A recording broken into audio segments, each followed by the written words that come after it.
Emergency alert. Multiple cases of an unknown viral infection have been reported worldwide. All citizens traveling abroad are urged to return home as soon as possible. For those unable to return within 2 days, please find a safe location where you are and self-isolate. Do not go outside.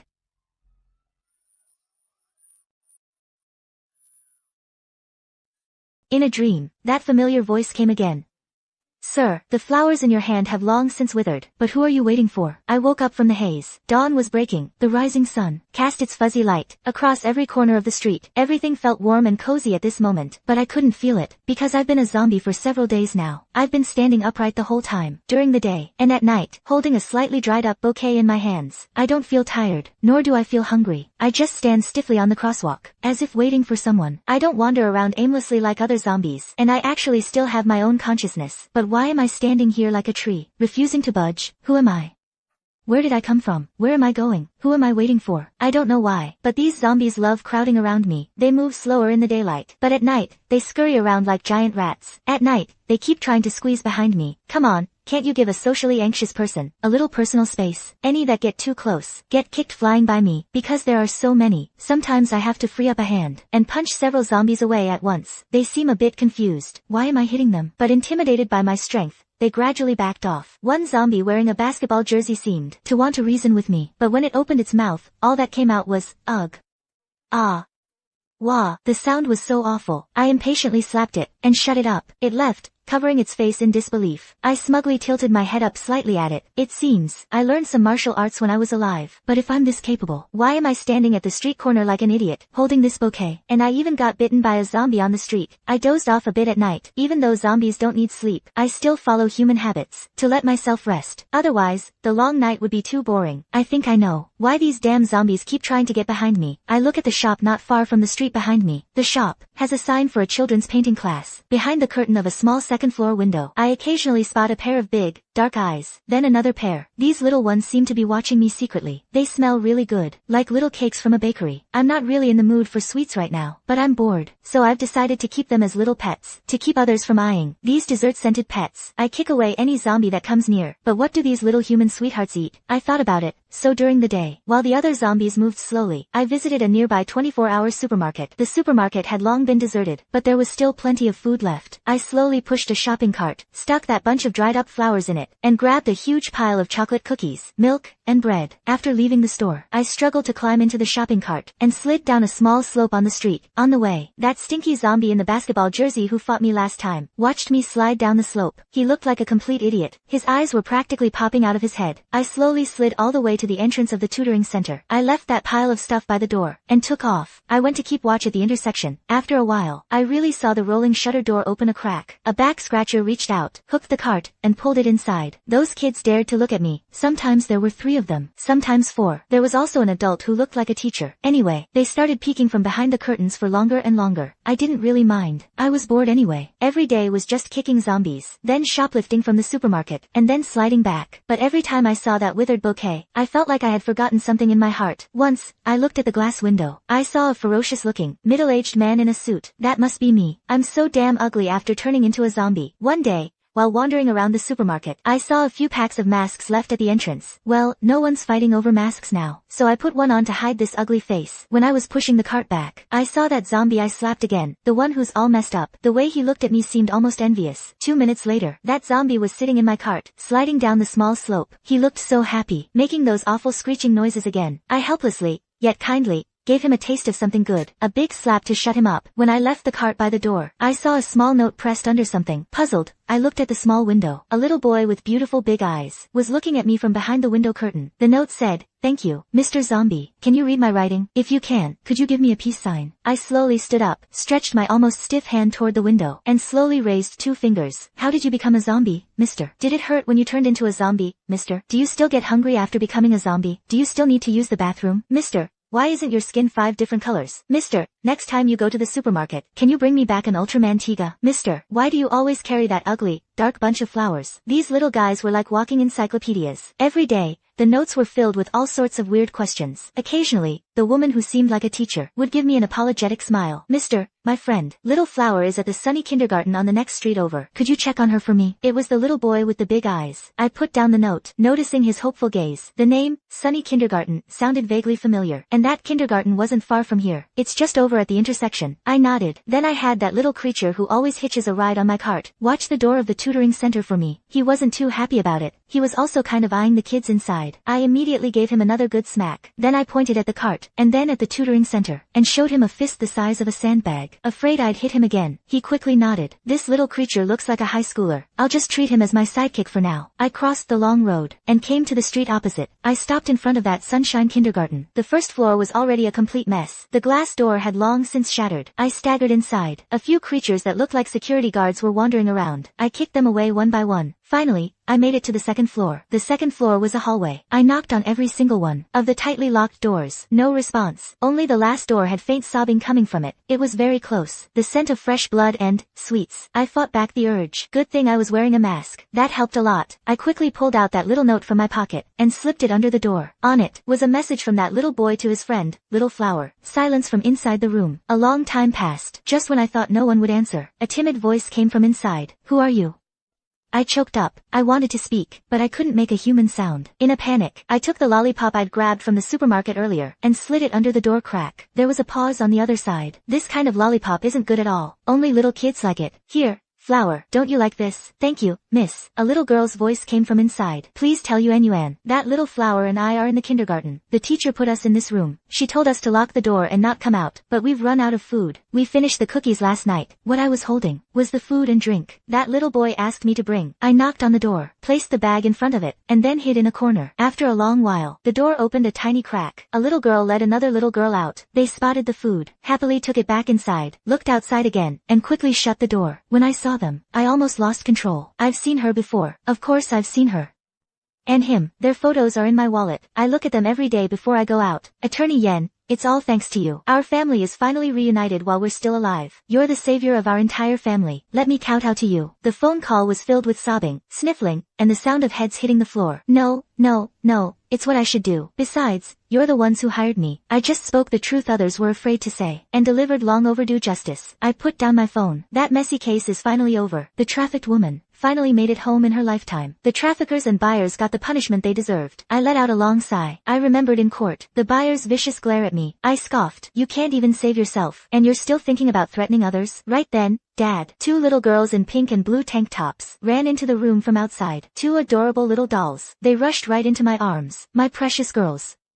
I scooped them up, one in each arm, and smothered their cheeks with kisses. Outside the door, stood my gentle wife in a demure floral dress. Yen Shanggu, you finally decided to come home, huh? Honey, don't be so angry. Pack your bags. Get out. Honey, let me explain. I was gone for a week, but I texted you that I was safe, didn't I? This case was a bit special. I was afraid something might go wrong. It was to protect you and the girls. Before the trial, the plaintiff and I were hiding out together. Now the case is over. Everything's fine now, honey. I haven't had your cooking in so long. Get out.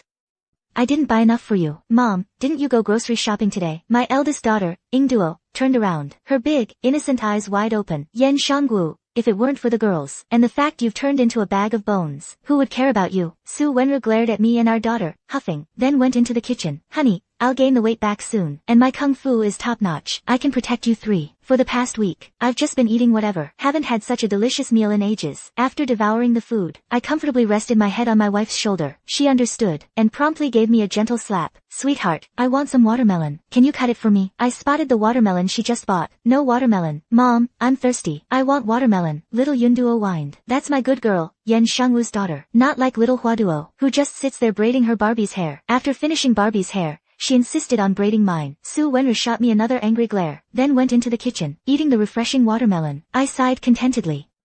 Nothing beats watermelon in summer. Honey, this watermelon would be even better without the sour taste. Remember to wash the knife before cutting watermelon next time. My wife shot me a look, and the knife flew over. Eat it or don't. Wenru, Ingduo, Huaduo. I opened my mouth, trying hard to make a sound. But when I opened it, only ugly, garbled noises came out. The tightly locked door made a noise. Who's out there? I was startled, then heard movement behind me. I turned around. Several enemies were there. Attracted by the noise, they came upstairs. In a panic, I scrambled and kicked the enemies down the stairs, one by one. Then, steeling myself, I ran to their front door. I deliberately let out a fierce roar and shouted, "Don't open the door. It's all monsters outside. Come here." But that voice just now sounded familiar. Did you forget what the teacher told us before she left? And what Mom and Dad always said? Don't open the door for strangers until they come back. My heart skipped a beat. That's my damn biological daughter for you. I was just about to praise the daughter I raised for being so outstanding when, in a moment of carelessness, one of them lunged at the door, slamming into it frantically. I grabbed it and punched it aside. It immediately lunged back to bite my shoulder. We wrestled our way to the top of the stairs. Then, accidentally, we both tumbled down together. As I pinned it down, choking its neck, a flicker of confusion passed through its eyes. I glared viciously. Babbling in their language, I told it, even if I turn into one of you, I won't let you bastards lay a finger on my daughter. With the chaos here dealt with, no more dared to come this way. Panting heavily, I got back up, looking at the mangled corpses on the ground. I couldn't let the girls see this filthy mess. So, I mustered my strength again, got up, and struggled to drag these things outside to a hidden corner. While moving the last one, my steps suddenly became unsteady. A wave of dizziness hit me. Was it from too much sun lately? Should I wear a hat? Or was it from the fall down the stairs? Looks like even we aren't invincible. I shook my head hard, trying to clear it. With this problem solved, there was still a bigger one. Su Wenru. Where was that girl who was never gentle with me? Yen Shangwu had known Su Wenru since elementary school. Back then, she was a good girl, a top student, ranking at the top of the honor roll every year. The kind gossiping parents praised from school to cram school. And Yen Shangwu was the notorious troublemaker since elementary school. His infamy peaked in 9th grade. Why 9th grade? Because in 10th grade, he met Su Wenru. These two were worlds apart. The turning point was in 10th grade. That year, Su Wenru's grades started slipping. From the top few, she slowly fell to the dozens. Eventually, she dropped below the top 100. By the end of 10th grade, she was past 200. Actually, such a drop was somewhat normal. But this Su Wenru had to be different. She decided to take the art college entrance exam to become an art student. In a small place like theirs, art students weren't known for great grades. So for the parents, this news about the top student was a bombshell. Everyone was talking about it. All sorts of rumors flew. But Su Wenru just did her own thing, completely unfazed. One day, Su Wenru took a letter to the school's small playground. It was around lunchtime, so the school wasn't too crowded. 17-year-old Yen Shangwu, with his hair slicked back, strutted out, trying to look cool. They said a big shot like me needed a girlfriend who was gentle, beautiful, smart, and had personality. Then he struck what he thought was his coolest pose. Su Wenru looked at him with pity, like he was a special needs child. She held the letter out to him. You wrote this love letter? Yeah. Where'd you copy it from? It's original. I'll think of you under the stars and moon. I'll charge forward without regard for myself. The distant fireworks grow more and more sigh-inducing. Gazing ahead at the distance behind me, the more I look at us, the more perfect we seem. What? Is it not good? It rhymes. Yen Shangwu looks up at the sky, uncomfortable. Yen Shangwu, apart from the last line and the punctuation, I've heard the whole song before. Let me be blunt. Stop copying song lyrics for me. I don't have time for these silly games. Also, you misspelled sigh-inducing with your Chinese grades. You're trying to write love letters. Su Wenru looks thoroughly annoyed. She turns and walks away. But I know how to write under the stars and moon, and, without regard for myself, I can explain. Under the stars and moon means wearing star clothes and a moon headpiece. Just like there's a star in your eye right now. Yen Shangwu explains frantically. As he speaks, he grabs Su Wenru's sleeve again, trying to stop her from leaving. By accident, he pulls Su Wenru's school uniform jacket right off. When Yen Shangwu came back, a bunch of his lackeys gathered around. They gasped in awe, observing a world wonder. The huge red handprint on Yen Shangwu's face. It was redder than the red underwear he wore for his zodiac year. Brother Wu, is this a New Year's red envelope from Sister Wenru? Get lost.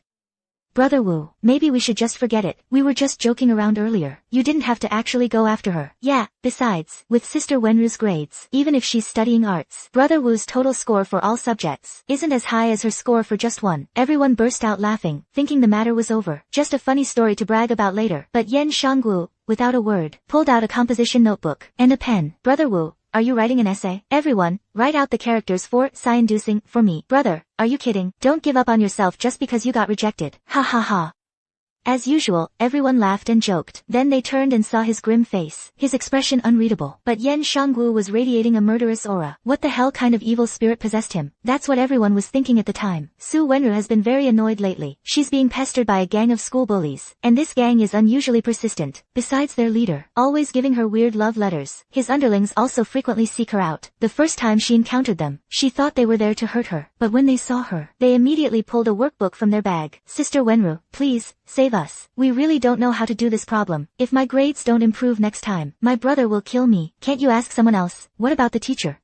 No, we asked.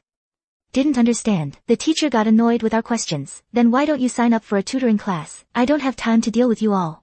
No, tutoring classes are too expensive. Sister Wenru, help a poor guy out. I'm desperate. Su Wenru glanced at the problem. Then she suddenly cursed in frustration. Damn it. You're all asking about the same type of problem. I've explained it to them several times already. In the end, Li Wenru sought out Yen Shanggu once, and then the Shanggu help tutoring class was established. Yen Shanggu showed up for class, bouncing along with a slap mark on each cheek. His underlings reluctantly joined in, much to their dismay. Those few summers, everyone's enthusiasm for studying was at an all-time high. I was truly addicted to studying. Couldn't tear myself away. Yen Shanggu sighed. This classroom is soaked with the sweat of my passion for learning. After saying that, he looked ingratiatingly at Su Wenru. The other underlings mentally rolled their eyes at their boss. Then, they continued discussing the solution to the last big problem. On the math test, Part 2. After thinking it over, I decided to sneak off to the tutoring class I secretly signed up for, to ask the teacher. 2 years later, Su Wenru got into University A's art department. Fine arts major. Yen Shangwu's underlings all scored above the first-tier university cutoff. A few of them even got into decent top-tier universities. But Yen Shangwu fell 2 points short of a top-tier university. After Yen Shangwu got his exam results, he beat up those guys. I told you to copy my study habits. Who said you could surpass me? You little brats. Damn it. Did you secretly sign up for tutoring behind my back? Mom, how did you fall for Dad back then? Oh. Well, of course it was because of you kids. Because your dad is handsome and dashing, graceful and elegant, kind and clever. Little Ingduo turned to her mom for confirmation. Your dad. He doesn't have any of those qualities. Just one thing is kinda okay. He's kind. Su Wenru was lying on the bed watching Amateur Detectives. The show's gone. I'm totally stunned. Gone is gone. Besides being kind, he's also a good person. Okay, don't block my view of the detective show. I'm solving a case here. Solving a case. What case? If you don't come over here and comfort me soon, your husband's heart is gonna shatter. It's fine. It's fine. If it breaks, we'll just buy a new one. Who are you trying to fool? I immediately carried both kids back to their room, then went back and locked the bedroom door. Honey, my heart is really about to break. I need your love to patch it up. Yen Yen didn't finish watching the show this morning. Get the hell away from me. Wenru.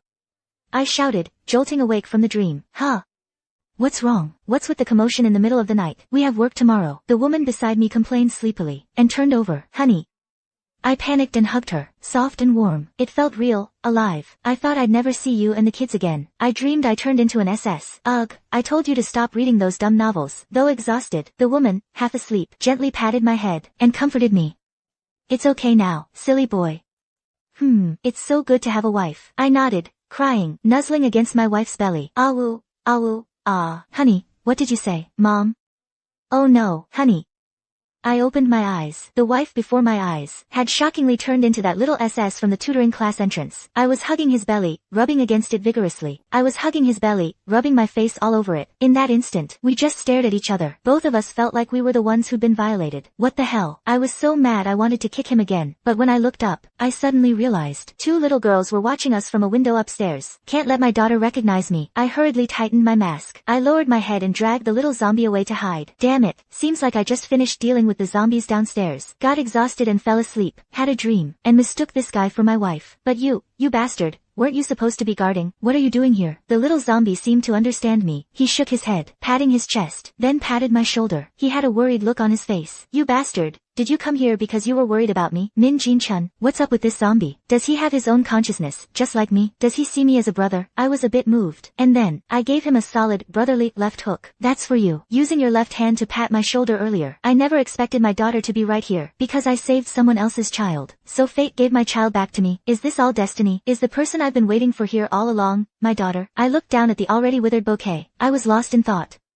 It was a bunch of sunflowers. But why sunflowers? You guys studying here? Seen your sister-in-law. She's in the art room. A few of my buddies answered with a laugh. I smiled and nodded, and casually slapped their physics textbook shut, revealing the Dragon Ball manga inside. Not that I'm looking down on you guys, but with your level of talent, what's the point of trying so hard? 100 years of studying won't help. Just pack up and go sell sweet potatoes. The 2 usually cheerful buddies' expressions changed. Looking hurt, they picked up their books and ran off, slacking off every day, yet so sensitive. I pursed my lips, shook my head. Later on, those 2 secretly signed up for cram school behind my back. They worked their butts off and got into a top university, proving that even with poor talent, hard work means you don't have to sell sweet potatoes. But that's a story for later. God damn it. I strolled into the school's only art room. Not many people were there, but easels were everywhere. I looked around, finally spotted my goddess in a corner, Su Wenru. No wonder she's my girlfriend. She's just so damn beautiful. Even in a school uniform, she's the most eye-catching one. She was painting something on her easel, completely focused, unlike her usual cold, hard-to-approach self. Her face was soft and delicate right now. She noticed me as soon as I got close. Why are you standing so far away? Come help me look at this. It was the first time she'd spoken to me, in such a gentle tone. Feeling a bit flattered, I walked over. From a distance, it looked like she was painting something bright and colorful. Have you seen Van Gogh's sunflowers? She suddenly asked me quietly. Sunflowers? Let me check. I immediately pulled out my phone and searched online. What the heck is this? Ugly as sin. This is considered a masterpiece. I grinned and leaned in closer. What's with you artsy types? Always making stuff nobody can understand. Then I glanced at her canvas. Just a casual look, and my breath caught in my throat. Against an orange-yellow background, vivid, brilliant sunflowers were bursting with life. They bloomed there, so vibrant, like living, breathing life itself. Like warm, unfading rays of sunshine. I felt like I could see the overflowing vitality in the painting, the painter's love and zest for life. I saw Su Wenru, that usually cold, distant girl, now had a warm, steady light in her eyes. In that moment, I thought she must have a soft heart, and truly love life and sunshine. Sunflower. In French, it means the sun that falls on the earth. A scorching, dazzling flower of the sun, growing everywhere. Van Gogh loved the color yellow all his life, using it to represent life, light, and warmth. Forget it. Talking to you is a waste of time. Su Wenru sighed self-deprecatingly. She glanced up at Yen Shanggu, and was surprised to see him gazing at the painting, mesmerized. I don't really understand art, but I think whoever painted this must have a heart full of sunshine. He was taken aback for a moment. Su Wenru, can I come by often to watch you paint? Su Wenru looked at Yen Shanggu seriously for the first time. His eyes were clear and warm, shining brightly, like sunflowers. Su Wenru hurriedly looked down. She didn't know why, but her face felt a little warm. Su Wenru remembered a book she read about Van Gogh. In a letter to his brother, Van Gogh once said, "There's a fire in everyone's heart. Passers-by only see the smoke, but there's always someone who can see this fire, and come over to stay with me." Sunflowers represent sunshine, and also symbolize love. I took a pen from the supermarket, and struggled to write a few words. After turning into an SS, my body became stiff too. I can't do delicate work, unlike fighting SS. Throwing punches and kicks, that's rough work. I'm good at that. Number 1. I proudly gave myself a good mental pat on the back. Then I grabbed a bunch of food and water, and 2 lollipops. Time to go. Kids shouldn't eat too much sugar. At the door of the room on the 2nd floor of Xiangyang Kindergarten, I took a deep breath, and knocked. Then I slipped a small note inside. It had a few ugly, big words. "Where's your mom? Forgive me for cursing too much. What am I even saying? Feels like I'm just swearing." After a while, Ingduo's voice came through. "Is that the kind uncle from yesterday?" Hearing my daughter's voice again, I couldn't help but feel heartbroken. But I'm an SS. I can't shed tears anymore. They were my beloved little princesses. But now they're locked in a tiny room, all alone against the scariest monster in the world. They're so young, so weak, with no one to protect them. They're left to fend for themselves. It's the end of the world. And me, their father, now a zombie. What can I do besides leaving them some food and water? What else can I do? I can't even talk to them. Mommy went to work. Huaduo misses mommy so much. When will mommy come back? I miss daddy too. Daddy hasn't come home in so long. Did they abandon us? Wah, don't cry. Huaduo, big sister is here. The girl's sobbing snapped me out of my daze. I left the food by the door, and stumbled back downstairs. My daughter's cries. The flickering car headlights. A group of men in black carried my daughter into a car. They took my daughter right before my eyes. No matter how I screamed, no matter how my daughter cried, no matter how I chased after them, I couldn't catch up. Attorney Yen, blame yourself for meddling where you shouldn't have. You have 3 women in your family. I'll sell all 3. How about selling each to an old man as a sex slave? Get lost. Give me back my daughter. Yen Shanggu. Give me back my daughter. Dad. My eyes were bloodshot. My hands were trembling. I jolted awake from the memory. Ah. I clutched my head. From deep in my throat came a desperate, raspy roar. Finally, I collapsed at a street corner. Before losing consciousness, a faint, distant voice echoed in my mind. Attorney Yen, don't worry, your daughter has been resuscitated. But unfortunately, the thumb on her left hand couldn't be reattached. When I woke up, it was already dusk. The setting sun cast long shadows. The little zombie was beside me. I was lying at the entrance of the tutoring center, behind the 2nd floor window. Several pairs of innocent eyes looked at me with worry. Waking up this time, many lost memories gradually came back. I silently got up. Seeing I was awake, the little zombie happily came over and tugged at my clothes. That little cart from Zhizhi. I looked over. The withered bouquet that was originally stuck on the cart was now surrounded by little wildflowers picked from the roadside. They swayed their tiny heads in the wind, just like adorable little children. So simple and innocent. I need to do something. We zombies don't get hungry. We don't get tired. The scent of fresh blood drives us to want to bite people, but for zombies with consciousness, there's a degree of self-control. Wearing a mask to block the scent greatly reduces this urge to bite. I don't know why I kept my human consciousness after turning into a zombie, but I'm sure this little zombie must have some consciousness too. I put a mask on him, 3 layers of them. He seemed puzzled by my action, but he doesn't breathe anymore, so he wouldn't feel stuffy or anything. During the days I was gone, he seemed to have gotten along well with the kids at the tutoring center. The kids often slipped him their weird and wonderful drawings through the door crack. Oh, I almost forgot. This is a children's art class. I tried my best to teach him, to deliver some food to the tutoring center and Xiangyang kindergarten, taught him how to fight. I must have been quite athletic when I was alive. After all, I was wearing a basketball jersey right before I died. He learned fast. He was already able to protect these little snacks in my place. Then, carrying a scent of flowers, I pushed a cart full of food. There was a baseball bat inside. And so, I set off alone into the apocalypse. I was heading to Qingyun Valley Central Square. My wife was still there. Alone, pushing my little cart, I embarked on the journey to find my wife. From here to Qingyun Valley Square, where Su Wenru worked, it would take several hours on foot. I set off in the evening. After walking for over an hour, the sky was already getting dark. From night until dawn is when zombies collectively come out to hunt. Recently, I've been acutely aware that my body is getting weaker. To prevent any accidents, I hid in an empty shop, planning to rest a bit. As a zombie, I don't need sleep, but I still closed my eyes and dozed off for the night. The next day, I felt like my physical condition had improved somewhat. On the streets of the abandoned city, there were smoking cars everywhere. Some drivers died right in their cars, with the keys still in the ignition. I stared at that shiny set of car keys. A thought crossed my mind. Man, I really want to drive. My body doesn't feel tired, but I'm a bit lazy. But can zombies even drive? I gave it a try. I could press the gas and the brake, but the flexibility was terrible. For example, precisely controlling the steering was really hard. If I drove out like this, I'd immediately crash into a tree from not turning in time. I was debating whether to drive slowly, inching my way to the destination, when a guy appeared in my field of vision. To be precise, a handsome guy. A guy dressed head to toe in trendy clothes. Wearing AJ sneakers. He was speeding towards me like a rocket. To avoid trouble, I immediately slumped over the steering wheel, playing dead. Behind this guy was a huge pack of snarling, drooling zombies, trailing for miles. Holy crap. Do zombies like handsome guys now too? My eyes went wide. If I'm not mistaken, this kid was actually holding a selfie stick. He was streaming while running. Is this guy crazy? But then again, this guy's running speed was seriously impressive. He was incredibly fast. In no time, he shook off the pursuing zombies. Right now, he was under a tree not too far from me, catching his breath. Then, with his other hand, he pulled a small electric fan from his backpack, and started blowing it in his face. Phew. My hair's all messed up from running. Folks, I've shaken off another wave of pursuers, but I still haven't found a store with supplies. Seeing how hard I'm working, bros, how about gifting me a sports car? No sports car. A hot air balloon will do. Those little zombie brats think they can catch me. I used to be an Olympic gold medalist in sprinting. This show-off started drinking water while leaning against the tree, bragging away without a care. Chuan, stop bragging. You run faster than Su Bingtian. Yeah, right. Chuan, your stage name abroad must be Boltmat. Chuan, you need a new phone stabilizer. The footage from your running live stream was so shaky it almost made me sick. I wasn't grossed out by the zombies, but you gave me motion sickness. Streamer, can you connect with a rap streamer? They could provide a soundtrack during your chase with the zombies. Sending one little heart. That's all I can afford. That 10 cents is my entire life savings. Let's all chip in. It's tough for the streamer doing outdoor survival. His next stream might be from the crematorium. Your content can be down to earth, but not 6 feet under. Damn it. Today I'm wearing. He swung his fists at the phone camera a couple of times. Go get a real job. If you keep impersonating my stream moderator, I'll give you a couple of these. Believe me. Chuan, I'm blessed with great luck. I'll outlive even a turtle. Apocalypse outdoor survival. Racing zombies. Have streamers really gotten this competitive now? At least stream something from the land of the living. Then people wouldn't roast you. But at the same time, I smelled a large number of my own kind, and they were coming from all directions. Don't get cocky, kid. Run.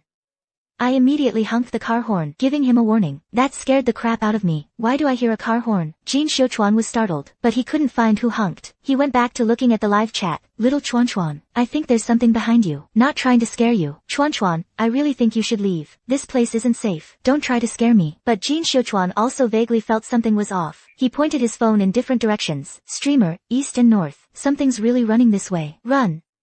There are some south too. Run. Where to? You think you're going to Urxiankyo via Huada Avenue? Jin Xiuchuan muttered to himself, but he was getting nervous. He ran west. West? No, the smell is strongest there. I clenched my teeth. Sure enough, not long after, I saw that handsome figure sprinting back. By this time, the noisy sounds had grown louder. Front, back, left, right. A huge horde of zombies had him completely surrounded. Oh. Crap. Only then did Jin Xiuchuan realize the severity of the situation. But now he was encircled by zombies. Like a pocket, he had no way out. I furrowed my brow, thinking whether to intervene, when this crazy kid once again shattered my imagination as a zombie. He had already started climbing a tree, and was now live streaming from a branch. Check it out. Fam, the ground below is full of zombies now. This is better than the New Year's gala. And you're still not tipping. The zombies below probably felt their dignity was severely trampled. They roared in helpless rage below. Grr.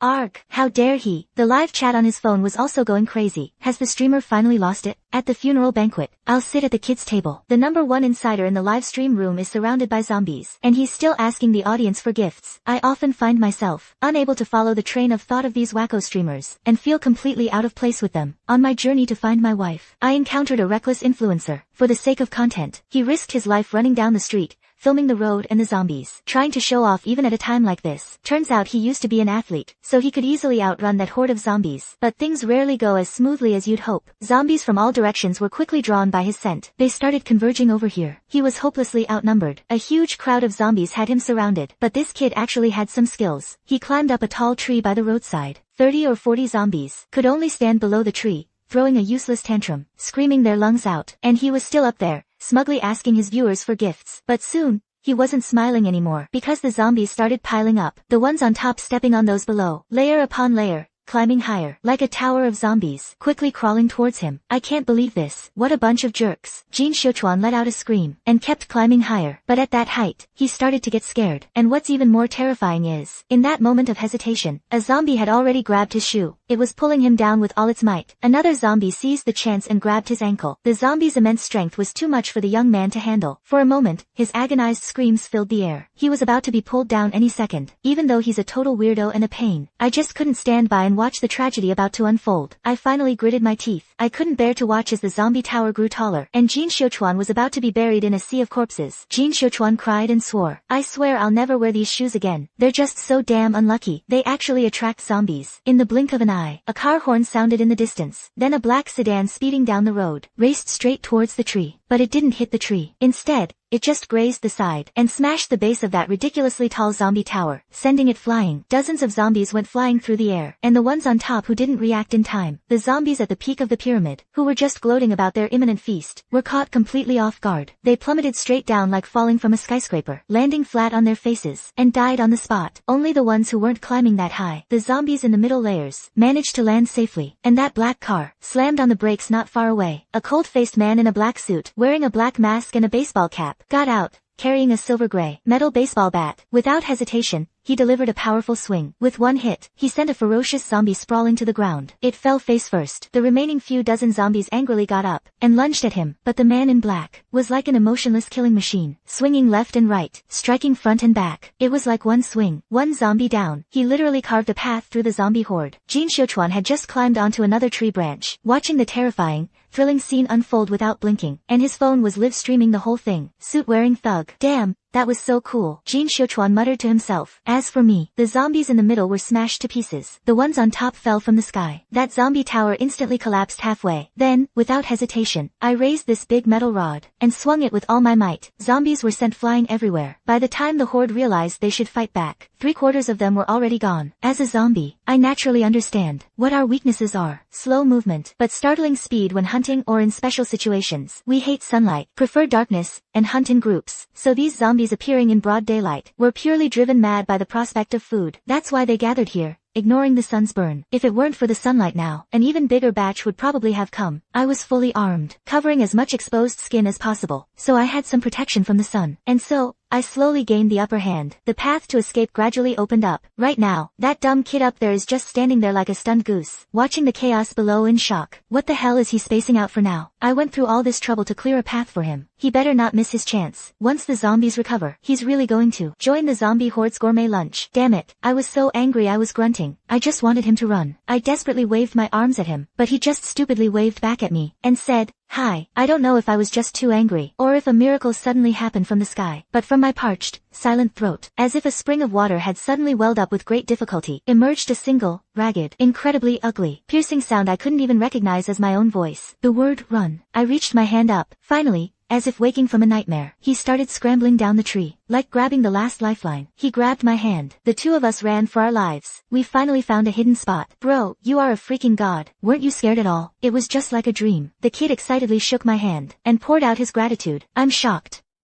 Is this a guardian angel sent from heaven? I've never been this nervous even during a live stream PK battle. That was like something out of a movie just now. This big bro is the real deal. When there are zombies, he really goes for it. This isn't just a big bro. This is urban tower demolition. From suddenly driving into the crowd, to the car's countercharge, and even taking down the zombie tower on the side. That was a solid play. This is definitely trending. In a critical moment. No Porsche, but about June Wooling car that saves your ass. We totally won. The live stream exploded the moment the black car hit the zombie tower. A flood of astonished comments came pouring through the screen. Jin Xiuchuan stared at his live stream in shock. The viewer count jumped from a dozen to over 100. In no time, it hit 500. That's a lot of people. You have to understand. At this point, many have already run out of food and water. How many lucky ones are still alive, let alone happen to be watching his stream? This was pretty much the majority of the platform's active viewers at that hour. What Jin Xiuchuan didn't know was, he didn't know that. Later, the platform's top trending topic was suit-wearing thug, followed by stuff about ranking up, like, who can resist a Sun Tzu? Who can both sail a ship and take down towers? Let's travel together in a Baojun after the disaster. After I saved this handsome but slightly clueless guy, after pulling him to safety, I immediately let go of his hand, but he was too nervous. Still panting heavily, he kept a tight grip on my arm. I deliberately turned my head away, not wanting him to see my face. My hat and mask couldn't fully hide my deathly pale complexion, and my unnaturally colored eyes, especially when I glanced back and realized he was still live streaming. I pointed at his phone. The guy was stunned for a second, then it dawned on him. He turned off the stream, but he turned it off too quickly. He missed a few of the latest comments. Brother Chuanchuan's complexion looks kinda weird. Chuanchuan, your guardian bro, looks a bit different from normal people. Bro, my name is Jin Xiuchuan. My account is a Skewer Spirit. I'm a small streamer on the Douyin platform. I used to be a gaming streamer. Now I'm an outdoor survival streamer. Bro,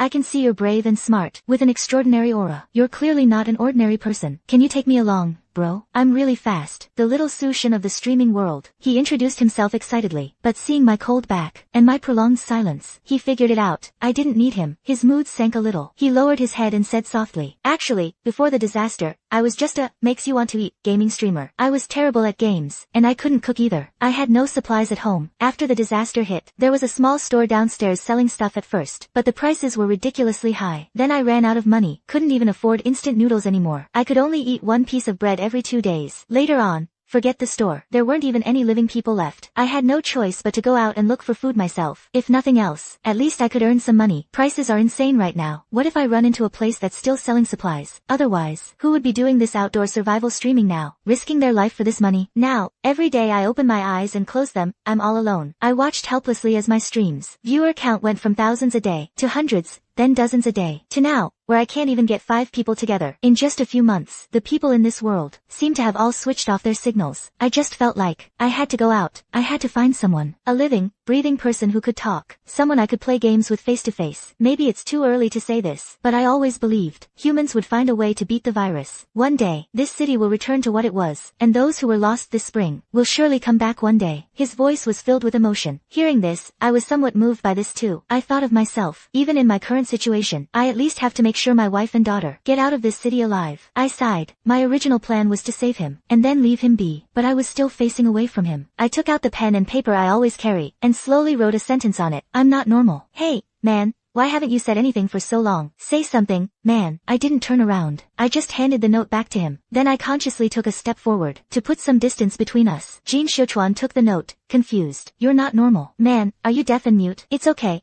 I don't discriminate against the deaf and mute. Don't let my age fool you. But my parents taught me from a young age not to discriminate against people with disabilities. It's fine. I can still help you. Jin Xiuchuan gave a friendly smile and took a step forward. I went through all that trouble to write a few words. Was it that easy?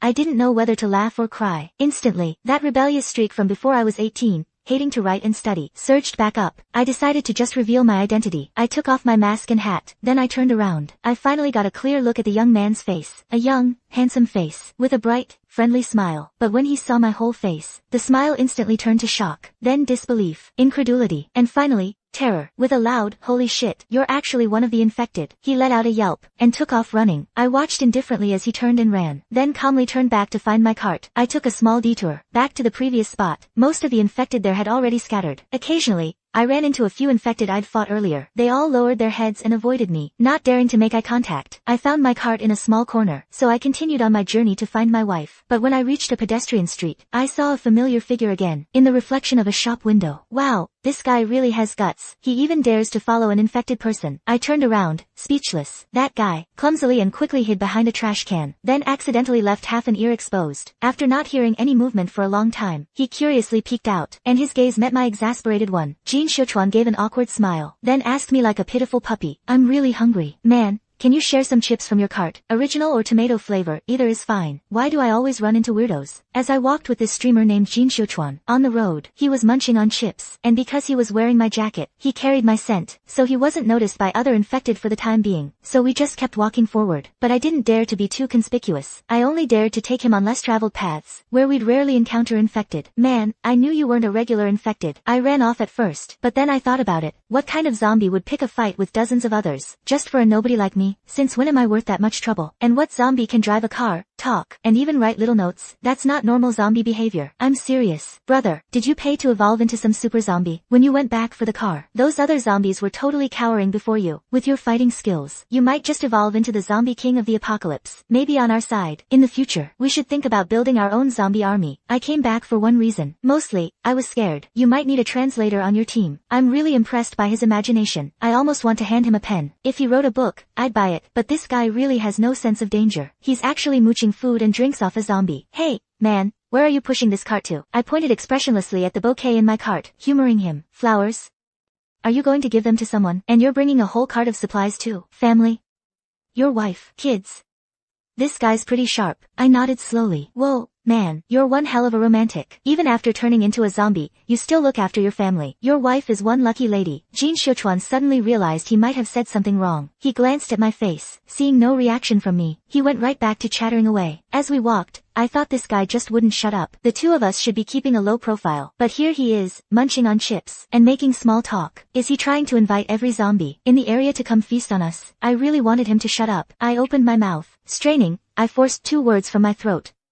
Shut up. Jin Xiuchuan quickly covered his mouth. In a tiny voice, he said, okay. Then he gave me a wink. But he did help me in a way. Because of him, I was actually able to speak a few simple words. I never would have expected that. After last night and most of today, taking our sweet time, we finally reached our destination, Qingyun Valley Plaza, where my wife, Su Wenru, worked. Office buildings stood everywhere. I tried hard to search my memory for her floor. Come to think of it, the last time I picked her up from work was over a year ago. I felt a pang of guilt. I could only rely on some faint memories to roughly find the building she worked in. Are we going up to find your family? Jin Xiuchuan looked at the building fearfully. The situation on the first floor was bad. It was a scene of utter carnage. I nodded. He had no choice but to grit his teeth and follow me into the elevator. The power system was still working. We pushed the cart and rode the elevator slowly up from the first floor. Our destination was the 9th floor, but with my scrambled memory, I messed up. I accidentally pressed 5 when I realized and pressed 9. Jin Xiuchuan gave me a polite smile. Man, don't mess with me like that. I've only got one life, you know. Ding. The elevator arrived. It stopped on the 5th floor. With the sound from the elevator, I could clearly feel Jin Xiuchuan nervously hiding behind me. I tightened my grip on the baseball bat, ready for anything. As the doors opened, a full glass door stood before us, probably the main entrance to some company. Luckily, no one was there. No zombies either. I quickly hit the close button. Then the elevator stopped halting, and continued smoothly upward. Jin Xiuchuan quietly sighed in relief, even arrogantly comforting me. He said, looks like the 5th floor is safe. Maybe everyone in the whole building escaped. I was actually hoping to see how scary office zombies in movies really are. Ding. Before he could finish, the elevator opened again on the 8th floor. This time, a woman with bloodshot eyes was staring straight at us. Holy shit. Jin Xiuchuan yelled in fright. Then he ducked right behind me. Instinctively, I swung my bat, knocking the woman flying in one hit. But she didn't even struggle, just fell to the side. Not a single sound. Looks like she was trying to escape via the elevator, but had terrible luck. Got caught right after pressing the button. No wonder we stopped on this floor. Damn, she's already gone. And she was pressing the elevator before dying. Jin Xiuchuan, trembling, peeked his little head out from behind me, shakily glanced at the corpse. Then scared, quickly pulled back. Squatting on the floor, he sighed. The teacher was right. You really shouldn't use the elevator to escape. Ding. Finally, the 9th floor. Feeling a bit excited, I pushed the cart out as soon as the doors opened. Not caring about Jin Xiuchuan behind me, Jin Xiuchuan yelled, you care more about your girl than your friend, and scrambled up to follow me out. But his clothes got caught on an ad panel inside. Before he could get up, the elevator doors closed, and started going straight down. Hey. Bro. Jin Xiuchuan finally got up, panicking and shouting, frantically pounding on the elevator. But I was already several meters away from the elevator. Looking around, suddenly something felt wrong. The layout here was similar to my wife's company, but it wasn't her office building. I remembered, because my memory got messed up. I mixed up the time I went to the wrong place looking for her, got it all confused. She's actually not in this building at all. Snapping out of my joy, I turned back. The closed elevator doors brought me back to reality. Damn it. He went back down with the elevator. I hurriedly ran over and pressed the down button. Saw the elevator was already on the 8th floor. Then, after a brief stop, went down to the 1st. Then the elevator slowly came back up to 9. Damn it, Jin Xiuchuan, even though you're reckless, don't get yourself killed. Finally, the elevator returned. But I saw it was empty. I quickly got on the elevator, went down to the 8th floor. The doors opened. Damn, this time, a real female zombie. A female zombie pacing back and forth, looking for food, face covered in filth, still wearing office attire. I went up and knocked her out with a swing of my bat, then rushed out. But Jin Xiuchuan was nowhere to be seen. Maybe he's not here, but went further down. I hurried back, but the elevator opened on the 5th floor. I saw Jin Xiuchuan, face pale, huddled on the floor, holding himself. I looked at him with concern. He looked up, dazed. When he saw it was me, he suddenly rushed over, hugged me and started bawling. Bro, I just saw a zombie. I almost died. It was that woman from the 8th floor. Before dying, she pressed both the up and down buttons, so the elevator automatically went down once. But when it opened on the 8th floor, Jin Xiuchuan happened to see another female zombie, sniffing around for a scent. Luckily, he was still wearing my jacket. It helped cover him up a bit. He was so scared he didn't even dare to breathe. He frantically hit the close button, and narrowly escaped disaster. After that, he just wanted to get out of the building, so he immediately pressed for the 1st floor. But after calming down a bit, he thought the 1st floor was a living hell, probably not safe either. So he hit on the 5th floor we just saw, the empty one, and just stayed there. I patted his head like comforting a puppy, meaning it's okay now. It's okay. Big brother's here. Big brother will protect you. Jin Xiuchuan was just crying his eyes out holding me. Now he's feeling a bit embarrassed. A grown man like him actually cried. To comfort him, I took that metal baseball bat and shoved it into his arms. Turns out even a goofy streamer, when cornered and facing a vicious zombie, can get scared too. He seemed to gain a bit of security. Snot and tears running, he gratefully said to me, Bro, science says, when people are extremely tense and scared, food can effectively relieve the mood. I hear burgers work wonders. If you add a Coke, the effect doubles. I stopped patting his head, and started to regret not using my phone earlier, to film his pathetic look. Posted online. We finally found my wife's office building. This time, I will definitely find my wife. But when we got to the 9th floor this time, I was stunned. Bloodstains everywhere. Ferocious looking zombies everywhere. No sign of Wenru anywhere. After we knocked out a few zombies together, Jin Xiuchuan gradually became less afraid. Now he's getting the hang of it, even starting to enjoy it a bit. Bro, where's your wife? I stared blankly at the bouquet in the car, too lost for words. Jin Xiuchuan looked at me with pity. He comforted me, saying maybe she's on another floor. Maybe your lousy memory messed up again. I'll help you look, and I can help you fight zombies now. My head felt heavy. My whole body felt weak. So we went from the top floor to the 1st floor, checked every floor carefully, but found nothing. I was disheartened, feeling lost and helpless. Jin Xiuchuan suddenly slapped my shoulder hard. He shouted, Wait, bro, look here. I turned around, confused, and saw him pointing at a sign. Their basement isn't a parking garage. It's a cafeteria. Should we check it out? I hesitated. Let's go. Even if we don't find your family, if there's food, that's good too. Jin Xiuchuan urged me. You just want to eat. I thought sadly, but when I saw the basement door, barricaded tightly from the inside with tools, my heart started pounding. There are people. Survivors gathered here. I tried to smell the air, and actually, caught a faint, fresh, sweet scent. Bro, do you smell that? Steamed buns. The smell of steamed buns. Someone's steaming buns in the cafeteria. Jin Xiuchuan was also thrilled. He rushed forward immediately, banging on the metal door. After shouting for a while, a weathered voice actually came from inside. Who are you? Oh my god, there really are people. Jin Xiuchuan was overjoyed. He glanced at me and said, My name is Jin Xiuchuan. My friend and I are here looking for someone. Is there someone here named Su Wenru? That's the name I wrote for his wife earlier. There was a long silence from the other side. Suddenly, that weathered voice asked again, Who are you? Why are you looking for him? My heart suddenly tightened. Could my wife really be here? Is Su Wenru really here? My friend is her husband. Is he okay now? Jin Xiuchuan acted as my messenger. He diligently relayed my words. It was quiet again on the other side for a moment. A long time later, as if a century had passed, from inside the gate, came a cool voice tinged with excitement. Is it Yan Shanggu? That clear, pleasant voice. The voice that has lingered in my ears since my youth, like the first cool breeze on a summer evening, like the first sweet spring water, encountered by a man dying of thirst in the desert. It fills one with gratitude. It brings one to tears. It makes one willing to endure all the suffering in the world, and still find it sweet. Perhaps the essence of humanity is wishes and hope. Sister-in-law, he's safe. Jin Xiuchuan was happy for me. He turned around with a smile, but looked at my face in disbelief. Brother, you're crying. I was crying. But how could I be crying? I'm an SS. How could an SS have the emotion or action of crying? I was also stunned by my own change. I hurriedly turned to hide. Sister-in-law, Brother Yen is right next to me, but he's having some issues. Can you come out and see him? Is Yen Shanggu injured? Then we heard from behind the door the sound of hushed conversation. No, you can't just go out recklessly. You didn't even hear your husband's voice. What if it's not him? But what if he really is there? If it's not him, if anything happens to me today, you don't have to worry about me anymore. And all this time, thank you, Sister Wan. Alright then, I respect your decision. But remember, Wenru, once you are no longer yourself, I won't open the door for you out of sentiment. I know, Sister Wan. With a creak, the large iron gate slowly opened. A crack, as if a fissure had appeared in the gray world. Light instantly spilled in. A figure walked out of the light, with the brilliant color and vitality of a sunflower, slowly illuminating the entire world before my eyes. Wherever she walked, light followed. A woman in a pale yellow dress appeared before us. Her face, usually calm and cool as still water, now showed a rare look of tension and anxiety. Where is Yen Shanggu? He's alive, right?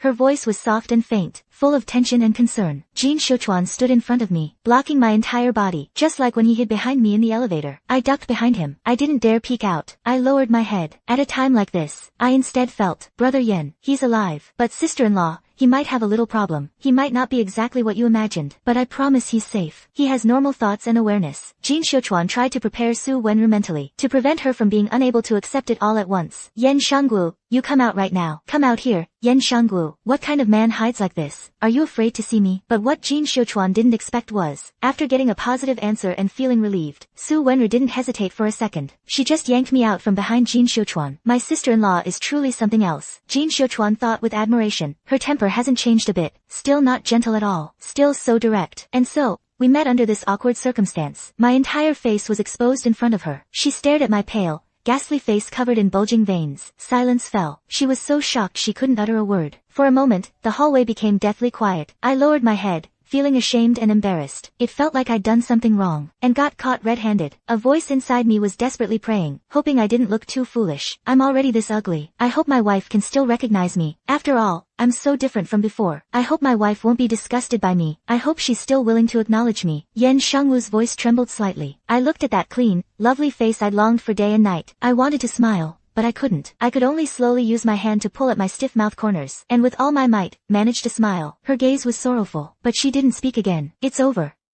My wife really does hate how ugly I've become. Now I'm even less worthy of her. I should just leave on my own. I lowered my head. I understand. I'm no longer the Yen Shanggu I used to be. I've become a terrible burden. I can understand my wife making this choice. I still have some sense. I know she's in a difficult position, but she's not wrong. I guess this is it. I should exit the stage myself. Without showing any emotion, I swallowed the grief surging up in my heart. My nose stung, but I just silently pulled the cart over, pushed it in front of her, signaling it was for her. Then I put on my hat and mask, and silently turned to leave. Sister-in-law, brother, he went through so much hardship to find you. Jin Xiuchuan panicked too, wanting to say something, but there was nothing he could do about this. It's easy to be a saint from a moral high ground. I understand. Actually, just being able to see her one more time today, that's already enough for me. I wasn't hoping for anything else. Really, I was just holding back, quietly wiping the tears from the corner of my eye. Yen Shanggu, huh? My back stiffened. Why do I feel this familiar sense of dread? You jerk. Why did it take you so long to come find me? Do you know how long I've waited for you? Do you know how scared I was that you were already gone? Do you even remember you're a husband and a father? You're already back. Damn it. And now you're going to leave me again. The air went still. I turned around in surprise. That stubborn woman's eyes were red, her neck stiff, her voice choked with tears, but she clenched her teeth, refusing to let the tears fall. That's right.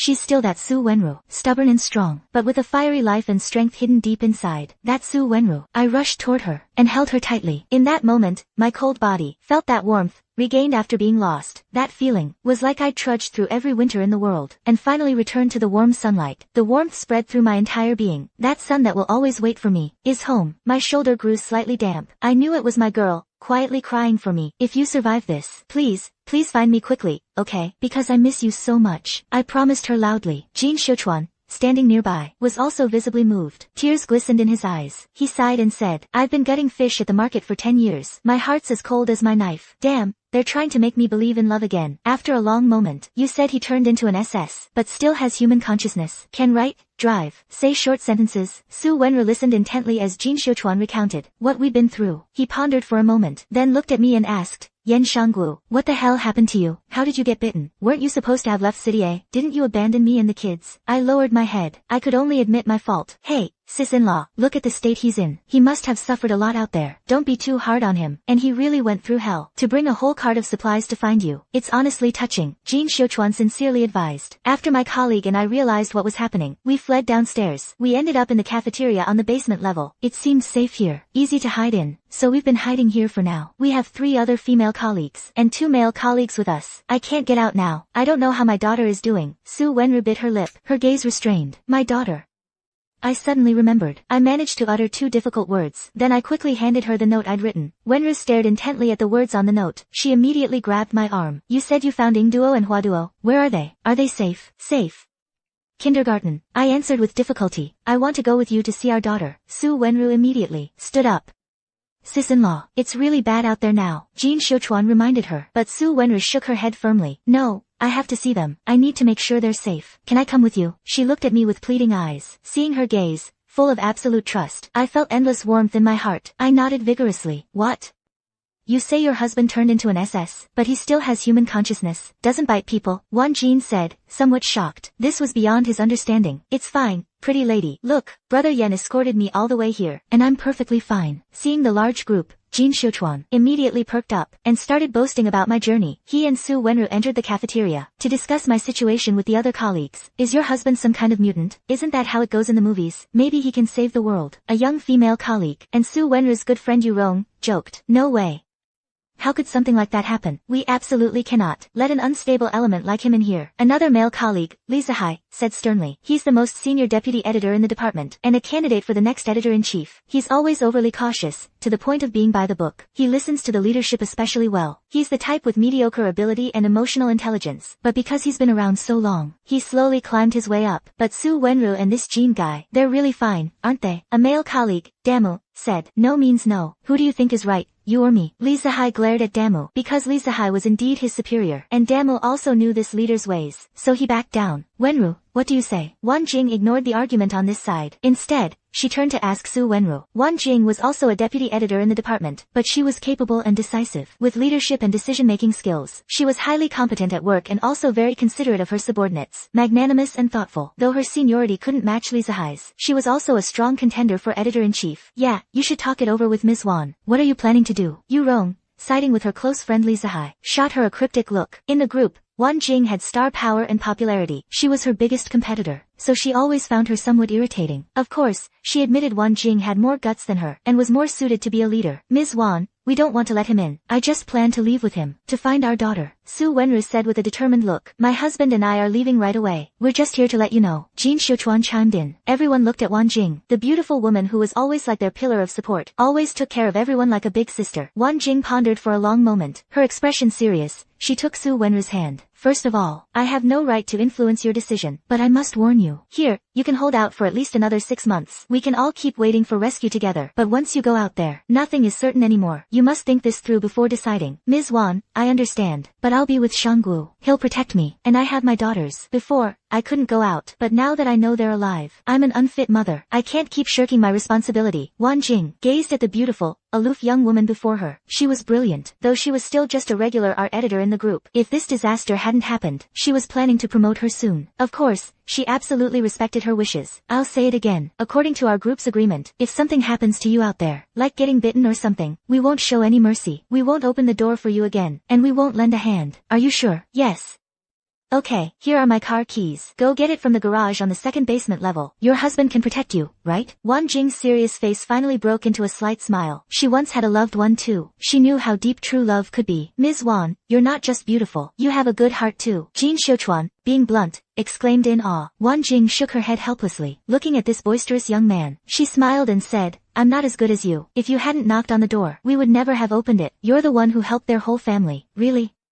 I'm that awesome. This might have been the first time Jin Xiuchuan felt he had done such a genuinely good and serious deed. His face flushed, and he scratched his head happily. Somehow, he looked a bit silly. When everyone saw me, I still consciously put on my hat and mask. Didn't want to scare everyone at our first meeting. I should have joined Wenru's team building event back then. Never thought their first impression of me would be like this. I don't even look human anymore. I tried my best to straighten my hat, stood up straight, and sucked in my stomach. This is my husband, Yen Shanggu. Su Wenru stood by my side, holding my arm. Her face showed gentle warmth and the joy of reunion. She didn't seem bothered at all that I was a zombie. True, in my suit and tie, plus the mask and hat. It's really hard to tell what I am at a glance. I waved to everyone, and said, hello. Oh my god, it's really. Damu stared at me in shock, but still cautiously took a step back. I pretended not to see it. It's only natural, but why do you look so familiar? Yurong gazed at my face, and suddenly realized something. He immediately took out his phone and logged into a social app. Pointing at a video, he said, holy crap. Wenru, is this guy your husband? Everyone crowded around. The top trending topics on the social platform were all about the heaven-sent savior in a suit who drove a car and confronted the zombie horde, and in the clutches of the zombie army, coolly rescued a civilian. Video news. This news had already sparked nationwide discussion. Netizens were seriously researching and debating just how far can human limits go. In this apocalyptic war, have super-evolved superheroes or saviors appeared to save humanity from peril? After watching the video, everyone looked at me in unison. Their expressions were complicated. Their feelings were mixed. Feeling everyone's suspicious gazes, I, who had no idea what was happening, got a bit nervous. My tone of voice became a bit unnatural. I asked awkwardly, what's going on? Yeah, I thought it was the military, who developed some kind of super mutant. Turns out it's your zombie husband. My apologies, Yurong said with a teasing smile. Su Wenru also looked both amused and exasperated. Oh, right. These black ones have no prescription. Brother Yen should be able to use them, right? Yurong took out a small box and handed it to Wenru. His expression was playful and lively. Su Wenru finally understood. She was so moved by these people she didn't know what to say. As the saying goes, if you don't eat hot pot in winter, you can't call it a proper gathering. So that our team can still eat hot pot together this winter, and for our little sister's happiness. Wenru, Brother Yen, you must stay safe and sound. Protect yourselves, and my two little nieces. When everything gets better, I'll take them to Disneyland to play. Yurong's smile was bright, his tone sincere. Little sister, not bad. Can you count me in for that hot pot later? You're never left out. You foodie, Jin Shuchuan. No problem, it's all small stuff. After we get out of here, we'll be friends for life. Yurong put his hands on his hips. So, you guys go scout the outside world, and come back quickly. I still want to meet the little princesses. I've been at the company for 2 years, and I've never seen your little princesses. Hurry up and bring them back. Everyone else chimed in teasingly. I've seen photos of the little princess. Do they have a godmother? What are you thinking? The godmother's already been chosen. Yurong pouted, proudly lifting her chin. Su Wenru's cheeks flushed warmly, looking at everyone with a mix of amusement and emotion. Then she turned back to look at me. I gazed at her gently, secretly gave her an okay sign. Leave it all to your husband. No problem. On the other side, Li Zihai watched this harmonious scene, coldly turned his head away. In the relatively warm and harmonious atmosphere, everyone towards me gradually became less wary and afraid. After some tidying up, Su Wenru, Jin Shuchuan, and I drove back to the city together. The cart of food I brought, they didn't keep it. Fan Jing said supplies are precious now. Better to leave some for our own children. I gratefully nodded at them. They were still a bit polite with me, but it's nothing. I don't really mind. Finally, my wife and I met again. I excitedly sat in the passenger seat, watching my wife drive on the street. Jin Shuchuan was still live streaming. Dear viewers, I'm back again. Ha, I'm still alive. Surprised? Unexpected? Yeah, I'm with the big brother who saved me last time. My big brother is so great. He provides food and drink. A little fairy has joined our team. Ha, she's the big brother's wife. She's driving. Right, this is my sister-in-law. Just from her, doesn't she look beautiful as a fairy? My big brother, he doesn't show his face. Gotta, big brothers are always like this. Just like that top donor, the mysterious one. Thank you, top donor, for the carnival. Listen to me, thank you. Because of you, the seasons are warm. Don't you have anything to say to me? Su Wenru, who was driving, looking at the city ahead that had lost order, suddenly asked me. I shook my head. After a while, I said 3 words. I'm sorry. Since you wanted to run away and abandon us 3, you should have protected yourself well. Why did it have to come to this? I heard the reluctance in her tone. I looked up into her eyes. In those always bright and eyes, there was no anger. Sunlight passed through the tears at the corner of her eye, shining into my eyes. Don't cry. I wanted to wipe her tears, but I didn't dare touch her with my mutated skin. She must hate me now. Don't flatter yourself. I won't shed another tear for you. I just want to ask, how are Ingduo and Huaduo? Did they recognize you? I didn't speak. Answered with silence. He didn't spend time with them properly before. Now he doesn't even dare let the kids recognize him. Serves him right. I remained silent. My heart felt stuffed with cotton. Suddenly, my wife slammed on the brakes. My whole body lurched forward from inertia. Almost didn't hit me. Su Wenru suddenly stopped the car. I looked in astonishment at the absurd and chaotic scene before me. The neighborhood I used to guard day and night, now filled with and even could still hear huge explosions. Inside seemed very chaotic. I was in the car, watching those zombies, roaring in towards one direction. It looked just like when that kid Jin Shuchuan was showing off, got spotted by a horde, and got swarmed. What about Ingduo? Su Wenru asked me, her voice trembling with fear. Is something wrong? Jin Xiuchuan also sensed the tense atmosphere. I pointed in a direction. That was the direction of Xiangyang Kindergarten. Su Wenru floored it. The car shot forward, but when we got there, we found the kindergarten completely deserted. Where are they? I could see Wenru was about to lose it again, but I noticed there weren't many personal items inside, and no blood or gruesome scenes. It didn't look like a zombie breach, more like the people inside left on their own. I remember, I specifically told that little zombie to guard the kindergarten, to guard my daughter and the other kids. Was he unreliable too? Did he take the kids for a snack while I was gone? No. Impossible. If he wanted to eat them, he would have done it sooner. I observed that little zombie for days before I left. I really don't believe he'd betray me. We quickly headed to the children's art tutoring class nearby. To our surprise, a battle was raging there. Several heavily armed humans, just like in the movies, were firing AKs at the zombies. On this small street, a zombie extermination was underway. Yes, a one-sided extermination. These few humans, with machine guns in hand, and the occasional grenade, instantly blasted the small number of zombies nearby into a screeching frenzy. And these people were still methodically taking cover and firing from the street. I'd estimate less than 100 zombies in the area. They've probably taken out 70 or 80 so far. A calm woman said to a man. Good. The goal is to clear all zombies nearby, then use the convenience store here as a new base. I just checked. There's movement in that tutoring class across the street. Humans? The woman asked, surprised. A bunch of kids. The man replied. More kids? The woman asked, incredulous. How are there so many kids alive in this area? What's going on? Unless someone is protecting them. A woman handed him a grenade. The man pulled the pin and tossed it at a small cluster of charging zombies. A flash of fire erupted, taking out nearly 10 zombies. What do we do? Protect them, the man asked. Either way, we can always use more bait, and kids don't eat much, the woman said with a coy laugh. Fifth brother, someone's coming. A young man in full gear interrupted their conversation. I kept my eyes locked on that 3-person squad. Suddenly, Su Wenru warned. They've noticed us. Not just them. At the same time, a small, agitated zombie group spotted us too. They immediately shifted their focus and came clawing toward us. I shoved Su Wenru behind Jin Xiuchuan and grabbed that metal baseball bat. Without hesitation, I charged forward, taking them on, 1 against 10. I've fought like this too many times. No fear. Brutal efficiency. In no time, I had that little mob of zombies screeching and howling as they scattered. I don't know if it's from all the fights I got into before, or maybe I just have a knack for it, but these punks are no match for me, even if they were still human. Also got beaten up by me too. When I finished this battlefield, covered in blood, and turned to see my wife, her face full of shock, suddenly, a burst of gunfire crackled from behind. Watch out!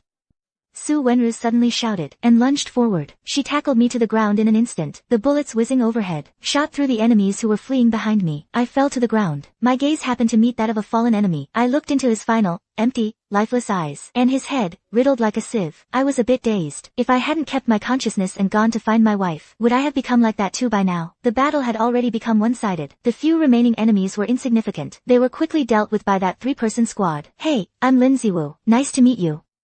Where are you guys from? Are you strong? At that moment, from the 3-person squad, a man wearing body armor and a helmet, who was easily over 6 feet tall, walked over. He took off his helmet, revealing a handsome face. His companions followed closely behind. They took off their helmets too. One was a beautiful woman with curly hair, and the other a steady-looking man with 3 scars on his face. This tall man named Lin Ziwu friendly extended his hand to Wenru, offering to help her up, but Su Wenru acted as if she didn't see it, insisting on helping me up as we supported each other to stand. You've got some attitude, little girl. We just saved your boyfriend from a whole horde of enemies, the curly-haired woman said with a smile, though her tone held a hint of threat. If I hadn't tackled him just now, you would have turned him into Swiss cheese already. You didn't care at all about hitting him by mistake. You just wanted to chase down those fleeing enemies. Your guns were aimed right at him, Su Wenru retorted sharply. Her words instantly made the atmosphere tense. You could clearly feel the aura of the 3-person squad shift. I pushed Wenru's hand away, forcefully shielding her and Jin Xiuchuan behind me. I stared them down with a heavy gaze. At that moment, I was wearing a hat and mask. My eyes had Yu Rongsong's black-colored contacts in. Unless someone got really close, they basically couldn't tell I was one of them. Maybe my gaze was too terrifying, or maybe my earlier solo fight against the enemies proved my strength. The curly-haired woman over there suddenly laughed. Her laugh was very artistic, as if she'd been specially trained for it. Beautiful, but deeply unsettling. It carried a false, seductive charm, trying to win us over. Smiling, she lowered the gun in her hand.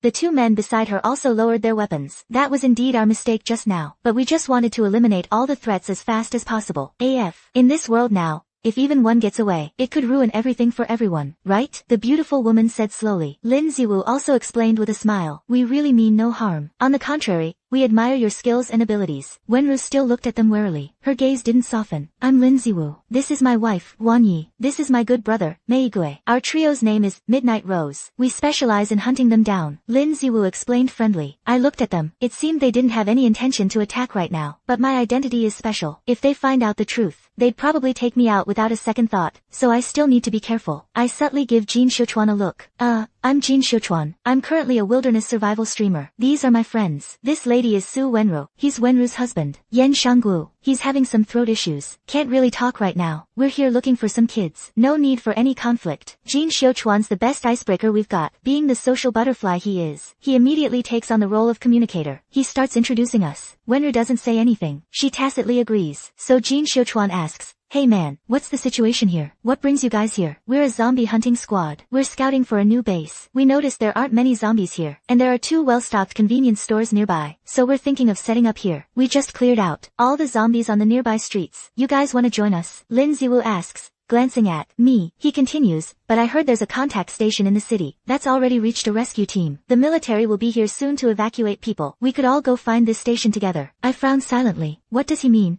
Cleared out all the zombies. What about my little zombie buddy? And my daughters? What about the other kids? Have you seen any children around here? Su Wenru asks immediately. You mean those 2 little girls? Wan Yi replies right away. Where are they? Wenru tenses up instantly. Don't worry, we saved them. There was this little zombie carrying 2 bags, trying to trick them into opening the door. Lucky I got him with a headshot. He what? Was that little zombie my buddy? Wasn't he just following my instructions? Delivering supplies to the sisters. I quickly pull out a pen and paper. I write, trick, and draw a big question mark. I hold up the paper. You really can't talk, huh? Yeah, trick. He was walking towards that room with 2 bags. We followed him. Then we saw him knock on the door. It was hilarious. Since when do zombies knock? If you didn't know better, you'd think he was delivering supplies to the girls. But that's impossible. So the moment he knocked, I pulled the trigger. 1 shot. Lin Ziwu says proudly. He looks pretty pleased with himself. Now I'm sure my little zombie buddy was keeping his promise, looking after my girls. And if he really wanted to go on a rampage, he wouldn't have been taking care of all those kids in the tutoring center before. Besides, he and I have been surviving on birds and rats this whole time. So they took out my little zombie buddy. A wave of sadness washes over me. Even in early summer, I feel an unexpected chill. I remember him chattering away, happy as a clam, riding that little cart like a kid. I remember him losing our fight, covering his face and peeking at me all pitifully. I remember that evening, wearing a mask, watching me leave, his face full of worry. I also remember the scent of those little wild flowers swaying on the cart in the breeze. Wenru looked at me gently this morning. He sensed it. I wasn't in a great mood. These things are really cunning. You must eliminate them on sight. Wan Yi smiled, and led 2 girls out from a small hut ahead. It was Ingduo and Huaduo. They were actually in a small hut not far ahead of these 3 people, not only within their firing range, but the hut didn't even have a door. Are you using my daughters as bait? Because there's no suitable place nearby to keep them safe. They have to make do for now. I'm sorry, but please believe me, we are fully capable of protecting them, Wan Yi said apologetically. It took a while for the 2 daughters to recover from their fright. They cried and hugged their mother. Wenru told them who I was. When they excitedly tried to hug me, Wenru had to explain tearfully. Daddy isn't feeling well right now. He can't hold you. When he's better, he'll hug Ingduo and Huaduo. Okay? The 2 daughters didn't fully understand, but they nodded obediently. Among the 3-person team over there, a pair of cold eyes were fixed on us. I seemed to sense it, but when I looked up, I saw the 3 of them smiling warmly and kindly. In this wasteland, to have a family of 4 reunited like this, it's truly wonderful. Wan Yi looked envious. I wish my daughters Sha were still here. Your child is gone. Perhaps because they were both mothers. Su Wenru's tone softened a bit. If I could trade my life for hers, I wouldn't hesitate. But she went missing. Wan Ye's smile turned bitter. As she said this, her usually bright face also grew dimmer. Su Wenru was taken aback for a moment. Then, without much hesitation, she stepped forward and hugged her. Perhaps because a mother's love is universal. With the reconciliation between the 2 women, the tense atmosphere broke. Have you found any other children? Jin Shuchuan remembered. I wrote before that there were surviving children here. Children? None. Besides your kids. Could any other lucky child have survived? Wan Yi smiled helplessly. Su Wenru comforted her, saying, I also thought it was all over at first, but then my husband found me. So I believe as long as you don't give up, there's hope. But I didn't pay them any more mind. Instead, I turned and walked toward the preschool tutoring center. That Meigue immediately followed with his gun. I don't know why, but I always felt this 3-person team gave off an uncomfortable vibe. Their smiles were too friendly, almost flawless, but it just gave me the creeps. When I went up to the 2nd floor, I was stunned. Turns out the earlier battle had attracted many from the surrounding area. A few had broken through the 1st floor defenses and made it to the 2nd floor. They were now wandering around up here. And that familiar figure by the door, wasn't that the little one? My little buddy. These few were trying to break down the door, but the little one was firmly guarding the last glass door, protecting the children inside the tutoring center, not letting those others in. They were in a standoff. There are more.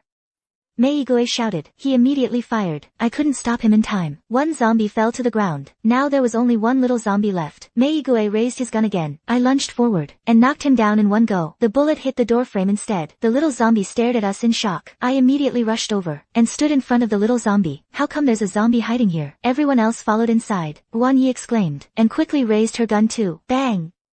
My wife pushed him aside, but he was fooled again. Are you all insane? That's a zombie, Wanyi shouted. Not all zombies are bad. Jin Xiuchuan stepped forward too. He knew that little zombie was probably my friend, and Wenru had already understood my intention. She kept her eyes fixed on the gun in Wanye's hand. Oh, like you've ever been friends with a zombie before. How can you prove it? Lin Ziwu found it ridiculous. Jin Xiuchuan looked at me. I nodded. In front of everyone. I slowly took off my hat and mask. You're a damn zombie. Great. I knew you guys were acting shady. Turns out you're a bunch of monsters pretending to be human. Lin Ziwu cursed and immediately raised his gun. Wait.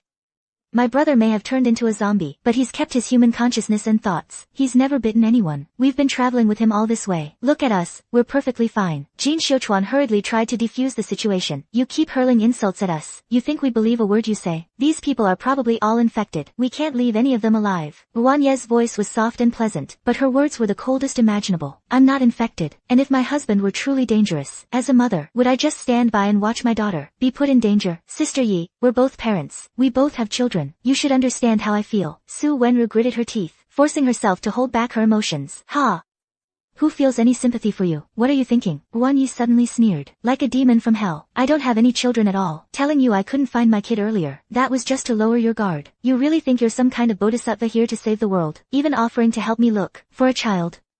You're so kind. Might as well go join a monastery. You too. Take care of them. These 3 adults and the 2 kids, none of them can stay. At her command, the 2 men aimed their guns at me and Su Wenru, but the next second, they froze, because I was holding a grenade in my hand. Wenru took it from Wanyi when she hugged her earlier. When did you? Wanyi was startled, and hurriedly checked her weapons. Her face suddenly changed. She snarled, how did you know I had it? In this apocalyptic age, besides food, the most precious things are destructive weapons and fuel. You used my child as bait, putting her out front to attract zombies. I knew you weren't a good person then, and this so-called midnight rose of yours actually means this is a squad with you as the leader, right? Su Wenru said calmly. Leave this place, or we all die together. Ha, a weapon with this much destructive power, of course needs to be kept in your own hands. Seems you're not as dumb as I thought, but you guys can't fool me. Wanyi drops the act of being friendly. A cold expression appears on her face. Let's go. I don't want to be around a bunch of stinking zombies. She leads the trio away from here. After confirming their big truck has driven off, Su Wenru runs over and hugs me. The 2 little ones look at me. I know they must be scared of what I am, but what surprises me is, little Cloud takes my hand. Tears well up in her eyes as she cries, Daddy, and little Flower hugs my leg, calling, Daddy, Daddy, over and over. At that moment, I feel like it doesn't matter anymore. Even becoming a zombie doesn't matter anymore. At least in this chaotic world, our family is together. On the road, I increasingly feel my physical functions are developing towards being human. Apart from not being able to speak, I'm becoming more and more like a human. I suddenly have a wonderful, hopeful thought. Could I slowly evolve back into a human? Mommy. Ouch! The little one happily calls out to me. I look up and see blood flowing from his right ear. So the so-called headshot actually hit his ear. Luckily he was smart, played dead and got through it. Then he ran back to protect these kids. The kids are all happy to see me, although a little scared. Kids are ultimately innocent and kind. They don't mind after a while. A little boy named Yuan pulls my little Flower along, talking about something happy. Then the teacher who's been with the kids initiates a greeting with us. After thanking us, she says one of the children is sick, and asks if we can find some medicine. I nod. I take Jin Xiuchuan and Wenru to the convenience store I know best. The scene before me stuns me. All the edible food in the store has been cleared out, and many drinks, like milk and energy drinks, are spilled all over the floor, like someone deliberately trashed them. But you can't fool me. We plan to build a new base around here. In my mind, Wanye's parting words suddenly come back to me. Then we see something left on the counter. 2 letters formed from chewed bubble gum. SB damn it. Jin Xiuchuan is furious. He starts cursing. What kind of person does something like this? I'm getting anxious. I hurry with them to other nearby convenience stores, but they're either completely empty or wrecked beyond recognition. We quickly go look for a pharmacy, but medicine for colds, fevers, diarrhea, and other basic illnesses is all gone. We return to the tutoring center empty-handed. Right now, all we have are the supplies we brought back from the Qingyun cafeteria. But now there are nearly 10 mouths to feed here. How could it possibly be enough? And the nearby resources have been scavenged clean by them. Don't let me see them again, or I'll blow their damn heads off. That vicious couple. Jin Xiuchuan punches the vehicle. We portion out the supplies. What's left will only last a week. It's good the kids eat less. Otherwise it'd be even more insufficient. We urgently need to find supplies and go back. I suddenly say to Wenru. Go back where? The cafeteria. I try to say. Are you planning to abandon us again? Me and the 2 kids. Su Wenru stared at me intently. No. The cafeteria has plenty of food. It can last for half a year. Wenru and the 2 children and Jin Xiuchuan can go there. As for the rest of these kids, I'll figure out a way to solve their food problem. And right now, one of the kids is sick. I still need to find some medicine. Yan Shanggu, you are not allowed to abandon us this time. When the eldest daughter, Ingduo, woke from her coma, she realized something was wrong. Looking down at her hand, she froze, seeing the 2 missing segments on her left finger. Her beautiful, innocent eyes filled with confusion. Then, she looked up in a panic, searching for the mom and dad she trusted most. Seeing the panic on her daughter's face, Su Wenru could no longer hold back her emotions. Her eyes instantly welled up with bitter tears. Her most beloved, sensible eldest daughter, Ingduo, had been kidnapped, and had 2 fingers severed. What would she do now? The wrenching pain and guilt in Yan Shangwu's heart pounded against her chest. She felt this was the most painful thing she'd ever experienced. Far more painful than any beating she'd ever taken. She didn't dare look into her daughter's innocent eyes. She could only let the tears blur her vision, but she forced herself not to let them fall. She didn't deserve to cry. Why couldn't she have realized sooner that those people were targeting her family? Why couldn't she have caught up to that car? Why couldn't she have rescued her sooner? Why had she ruined her daughter's life with her own hands? It's okay. Ingduo's voice trembled, but she forced a childlike, kind and innocent smile. She couldn't let mom and dad be sad anymore. It's okay. Like this, people won't mix me up with my little sister anymore. Su Wenru's tears instantly overflowed. She rushed forward and hugged her most sensible, yet most pitiful eldest daughter. If Ingduo hadn't been so thoughtful, going back to get her sister's backpack, she wouldn't have been kidnapped. She wouldn't have to bear this pain at such a young age. But why did heaven make the most sensible child endure the bitterest hardship? She wished it had been her who was kidnapped, who had 2 fingers chopped off. It should have been her. Yan Shanggu also rushed forward, but just as she was about to hug her daughter, Su Wenru pushed her away with all her might. That push used every ounce of strength she had. The man fell hard to the ground. Get out. Leave this place. We never want to see you again. Mom. Ingduo's weak voice was full of pleading, but Su Wenru's heart was as cold as ice. Yan Shanggu stared blankly at her wife's profile. It was like a sharp knife, in the air, cutting a clear line between them. She opened her mouth to say something, but her throat felt glued shut. All that came out were dry coughs and gasps. Nothing else. It was as if she'd suddenly forgotten how to speak. Perhaps from that moment on, Yan Shanggu became a walking corpse, hiding in a small, dark motel room, drinking, sleeping, spacing out, playing games every day, not bathing, not washing her face, eating, then sleeping, waking up, then drinking again. A slob, watching her savings dwindle. With no idea what to do next, she hid like this for 3 months. She didn't dare go home. She could only wander outside, lost and desolate. Guilt made it impossible to do anything. Then one day, the phone rang. Dad, it's Ingduo. Where are you? Why aren't you home yet? Dad's on a business trip. Can't come back for now. I lied and pretended, but my heart ached terribly. Dad, is it because Mom was mad at you last time? Dad, actually, Mom regretted it later. She'd secretly cry and curse you. She really misses you. Yesterday, while drinking, she held a painting and cried non-stop. What painting? Some flowers, I think. Yellow ones, maybe. I don't know. It was like a wake-up call. Of course I knew. Those vibrant yellow flowers, they were my sunflowers. Oh, my dear. Dad, please come home soon. Mom sounds awful when she cries after drinking. I don't want to hear it anymore.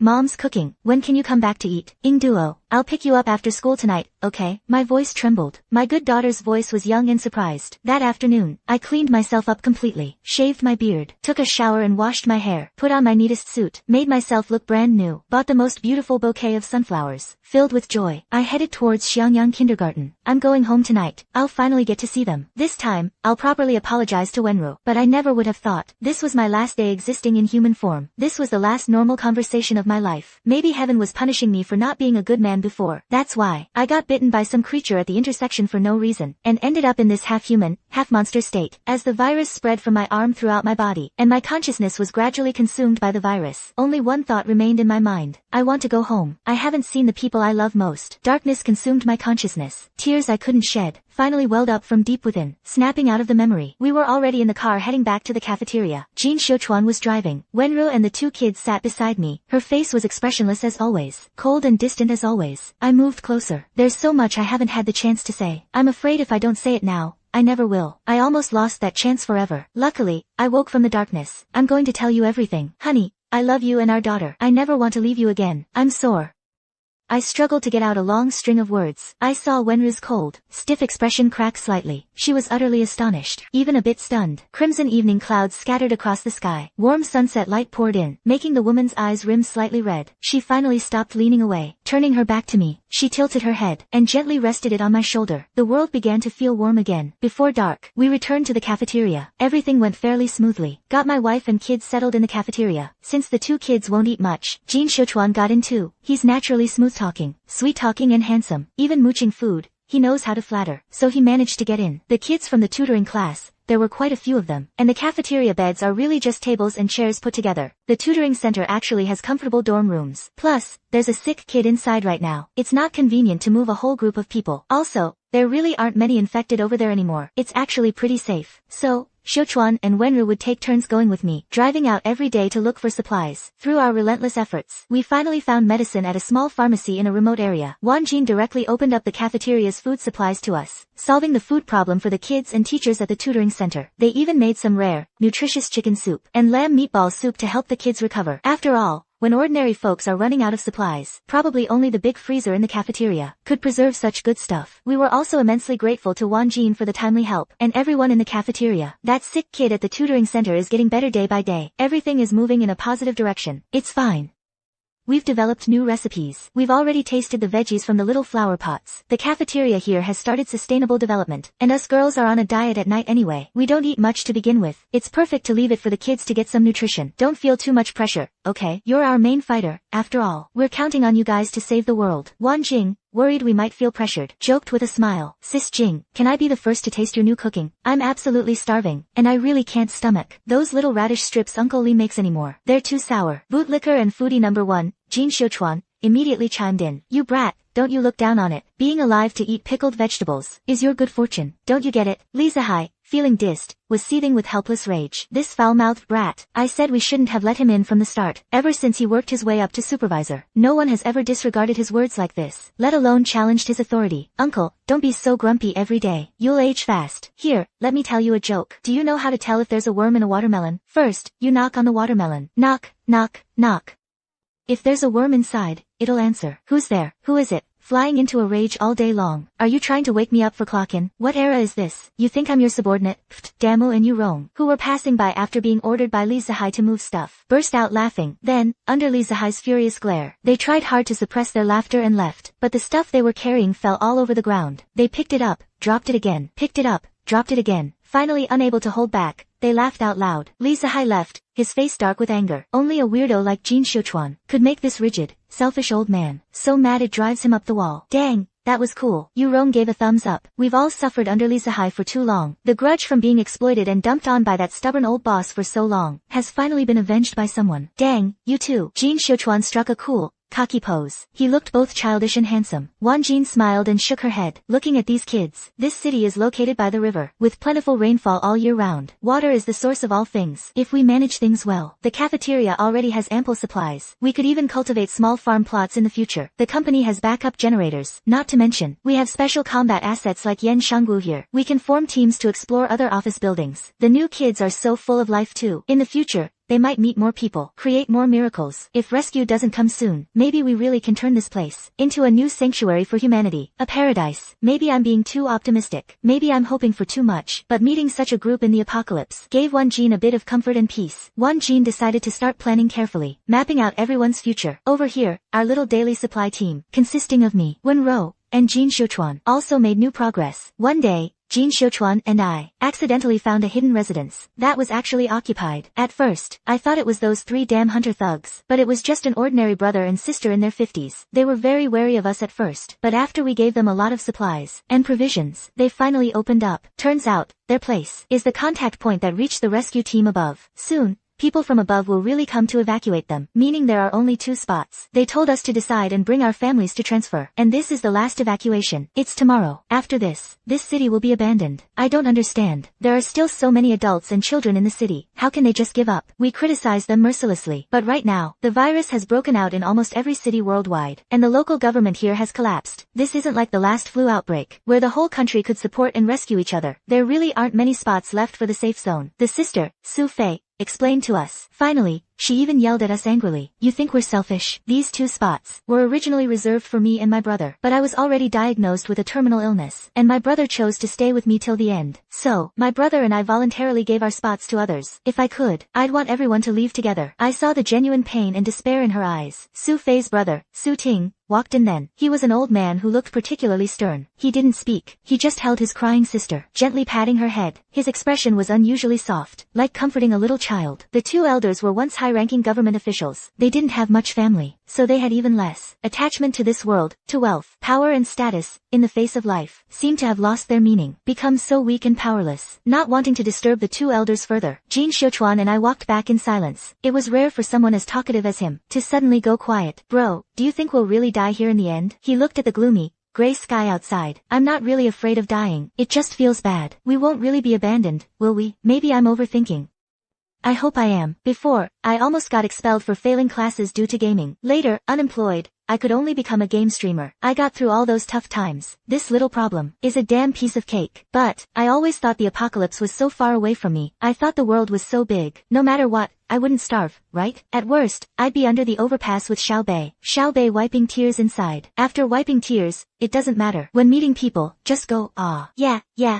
Maybe beggars don't have to work 996 and are more free and easy. But one day, someone tells you, you've been abandoned by this world. It really fucking sucks inside. I silently pat his shoulder. As our car continues towards the cafeteria, suddenly, the atmosphere feels off. Usually, there aren't this many SS here. But now, a large number of SS have gathered under the office building. What's going on? I smell a fishy smell. Jin Xiuchuan also senses something bad. Those low growls, clearly coming from the basement cafeteria. Fate always favors the strong, or those who are arrogant. Some of them are exceptionally capable. Some are deeply scheming. But whether they're dark or light, fate seems to favor these mysterious figures, and they themselves often seize opportunities, achieve great things and eventually become figures who rewrite the entire era. Like Alexander, Napoleon, Zhu Yuanzhang, Li Shimin. But occasionally, fate throws a tantrum. Sometimes it acts up like a prank, suddenly falling into the hands of an ordinary person, leaving it to him to decide the direction of fate, just like making someone who usually just takes a walk after dinner represent the national team the next day in the Olympic long-distance running finals, making an English idiot attend an international forum the next day, communicate in English with the world's best people, discussing and deciding the fate of the nation. Usually, a rookie suddenly gets dragged into a world of heroes and masters, and decides everyone's fate. That's the beginning of world chaos. When a heavy responsibility suddenly falls on this rookie, it's less of a surprise, and more of a shock. They're terrified and anxious, trembling and shaky. While hesitating, they throw the opportunity on the ground, or even completely mess it up. So for an ordinary person to seize an opportunity, rising to the top is very difficult. Li Zihai is a mediocre person with little talent. He managed to get to his current position, all by relying on being completely subservient to his superiors, then turning around, ruthlessly exploiting his subordinates, relying on time and seniority. He crawled up bit by bit. 3 hours ago, according to the monthly plan, the people in the cafeteria would transport some food from the warehouse with freezing facilities. Transport some food over. The warehouse is located on the west side of the basement first floor. The cafeteria is on the east side. There's only a corridor in between. They had explored before, and there were no SS in the warehouse, nor in the corridor, so they only needed one person to move things in the warehouse, one person to push the cart in the corridor for transport, and the rest to receive in the cafeteria. The more physically strong male colleague Demu, who knows the warehouse well, was responsible for going to the warehouse. Wan Jin pushed in the middle. The cart transported Li Zihai and Yurong, gentle Xiao Meng and 3 other girls received on this side. It was going smoothly at first. Suddenly, a bang came from the warehouse. Demu was on guard, holding a wooden stick in his hand. He slowly walked towards that corner. Turns out it was just the wind blowing a plastic bag in. He finally breathed a sigh of relief. But then he suddenly realized, why is there wind in the basement? They had clearly locked all the small windows leading to the outside. He hurried to check those small windows. Luckily, they were all closed. But why does the warehouse suddenly feel cold? However, when he turned his head, a face covered in asterisk, a zombie with half its nose missing was drooling, staring at him. Ah! He finally saw it clearly. Behind the zombie was a small, hidden window. The glass had been smashed. Hanging on it was the asterisk rotten flesh of a zombie. He frantically ran back, but he tripped over something, and accidentally fell to the ground. Luckily, he scrambled up at the fastest speed of his life, and bolted straight for the door. What's wrong? Won Jin had just finished moving the stuff and was pushing the cart back to the warehouse entrance when he heard Damu's blood-curdling scream. Then he saw him running for his life towards the door. Zombies are inside. Damu was fleeing like crazy. Won Jin was also startled, but he's brave and meticulous. The moment his male colleague ran out of the warehouse, he immediately slammed the heavy iron door shut, and then quickly propped a thick wooden stick against the door, successfully trapping that frenzied zombie. Inside the warehouse, he looked down, suddenly noticing a few inexplicable drops of red liquid on the ground, as if someone was injured. What's going on? In the cafeteria at the other end of the corridor, the others were shouting nervously that zombies had entered the warehouse. By now, Damu had already rushed back to the cafeteria, screaming at the top of his lungs. Just as he burst into the room, he couldn't stop because the floor was slippery. He stumbled and fell hard on the ground. Everyone hurried to help him up. How could there be zombies? Lee Zahai made a quick decision, shouting, "Close the door, quick." "Wait, Sister Wan hasn't come over yet." Su Wenru immediately said, "We can't worry about that now. Close the door." Seeing everyone still hesitating, Lee Zahai immediately started closing the heavy iron door himself, and hung a lock on it. Just as he was about to lock it, Won Jin had just propped the stick against the warehouse door. The temporarily trapped zombie inside was roaring and pounding on the door frantically. This won't hold for long. He hurriedly rushed down the corridor, back to the cafeteria entrance. To his surprise, he found the cafeteria door was already closed. Wenru. "Damu, are you in there?" "It's me, Won Jin." "Open the door. Sister Wan is okay." Wenru immediately grabbed Lee Zahai, who was about to lock the door. "Listen, he's outside calling for us. Save him." Lee Zahai stared at Su Wenru with a heavy gaze, holding the lock in his hand, his mind torn with indecision. A flood of doubts and conflicts flashed through his mind. Finally, he spoke up. "No.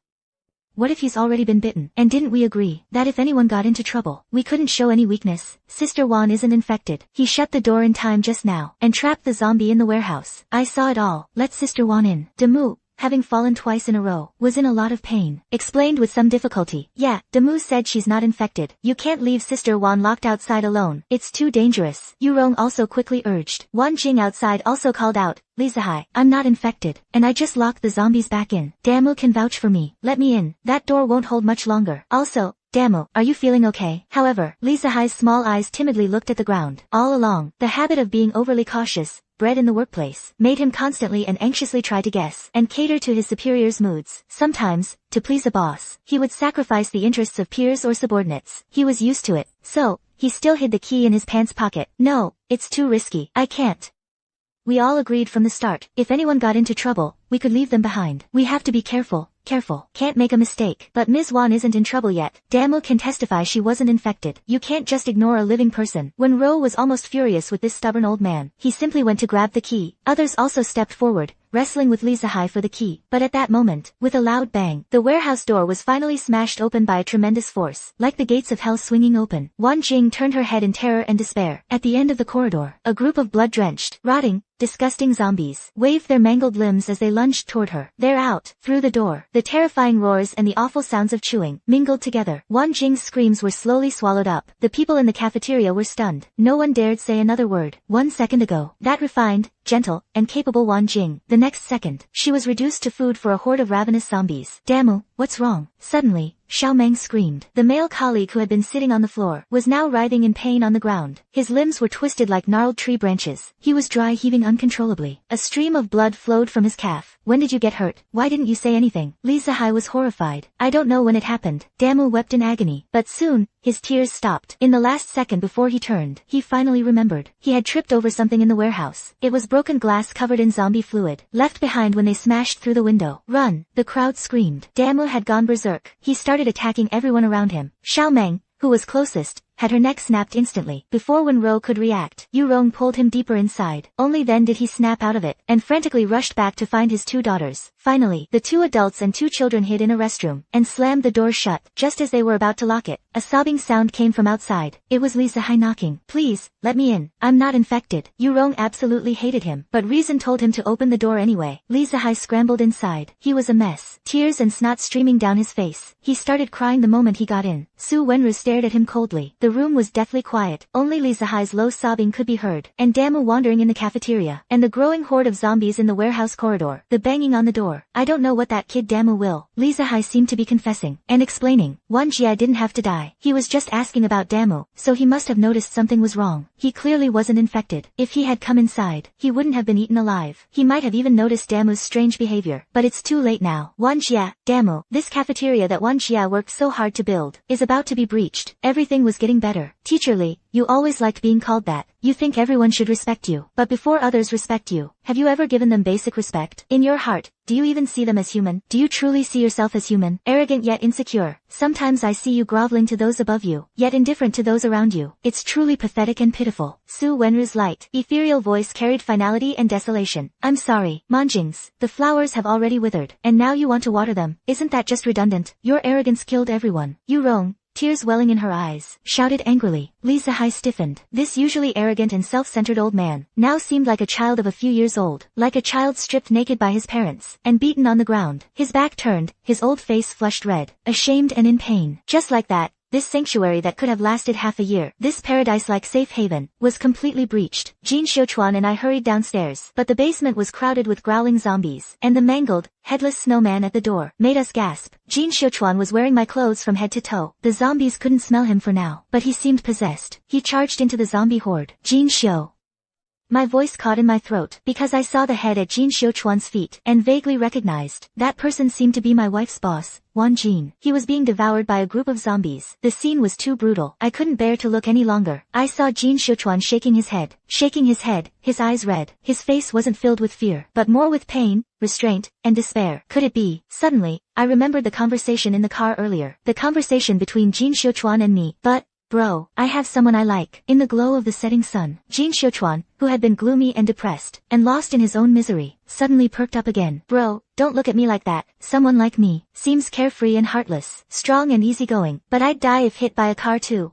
What I mean is, I'm capable of liking someone too. It's your wife's colleague. Lately, I've been spending time with them in the cafeteria. I found he's really a great person, capable, and so gentle. How does that saying go? He knows the ways of the world but isn't worldly himself, experienced yet retains his innocence. He has this ability to bring everyone together. He handles everything so thoroughly. I heard he was the first to find this cafeteria, and he's helped everyone through several crises before. He's helped us get through several crises before. He's saved so many people. Being with him suddenly makes the thought of dying not seem so hard to accept. You know, thinking about it, if we really are abandoned here, I wouldn't be that upset. Like that elderly brother and sister who had each other. Look at it another way. If he gets to spend his final days with the person he admires most, that's a pretty happy ending, right? Not that he'd ever look at someone like me. I wish I hadn't slacked off and just scraped by in school. Now I've graduated with no real skills. Can't find a decent job. If the world ever goes back to normal, big company, small company, doesn't matter. I'm getting a job. Everyone needs a dream, right? In case someone asks, bro, what's your dream? Going home.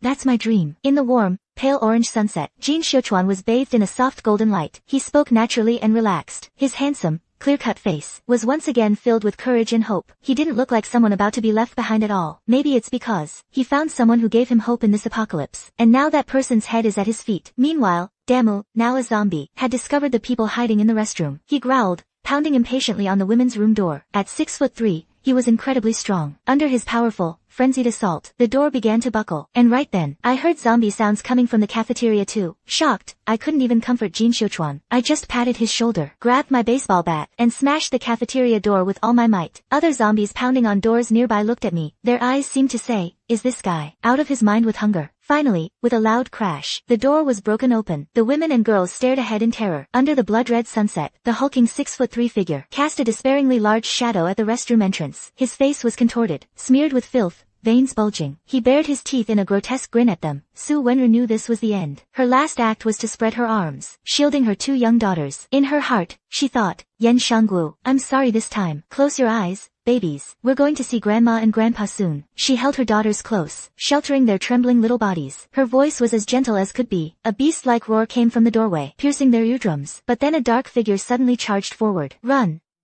Now, the man's desperate cry snapped her back to reality. Su Wenru opened her eyes in surprise. It was Lee Sahai. He rushed forward with a utility knife. The zombie grabbed him immediately, slapping the knife from his hand. But this man, barely over 5 feet tall, summoned a courage and strength he never knew he had. His small frame, driven by sheer brute force and desperation, charged forward recklessly. Miraculously, he actually managed to pin down the 6'3" Damu. Run!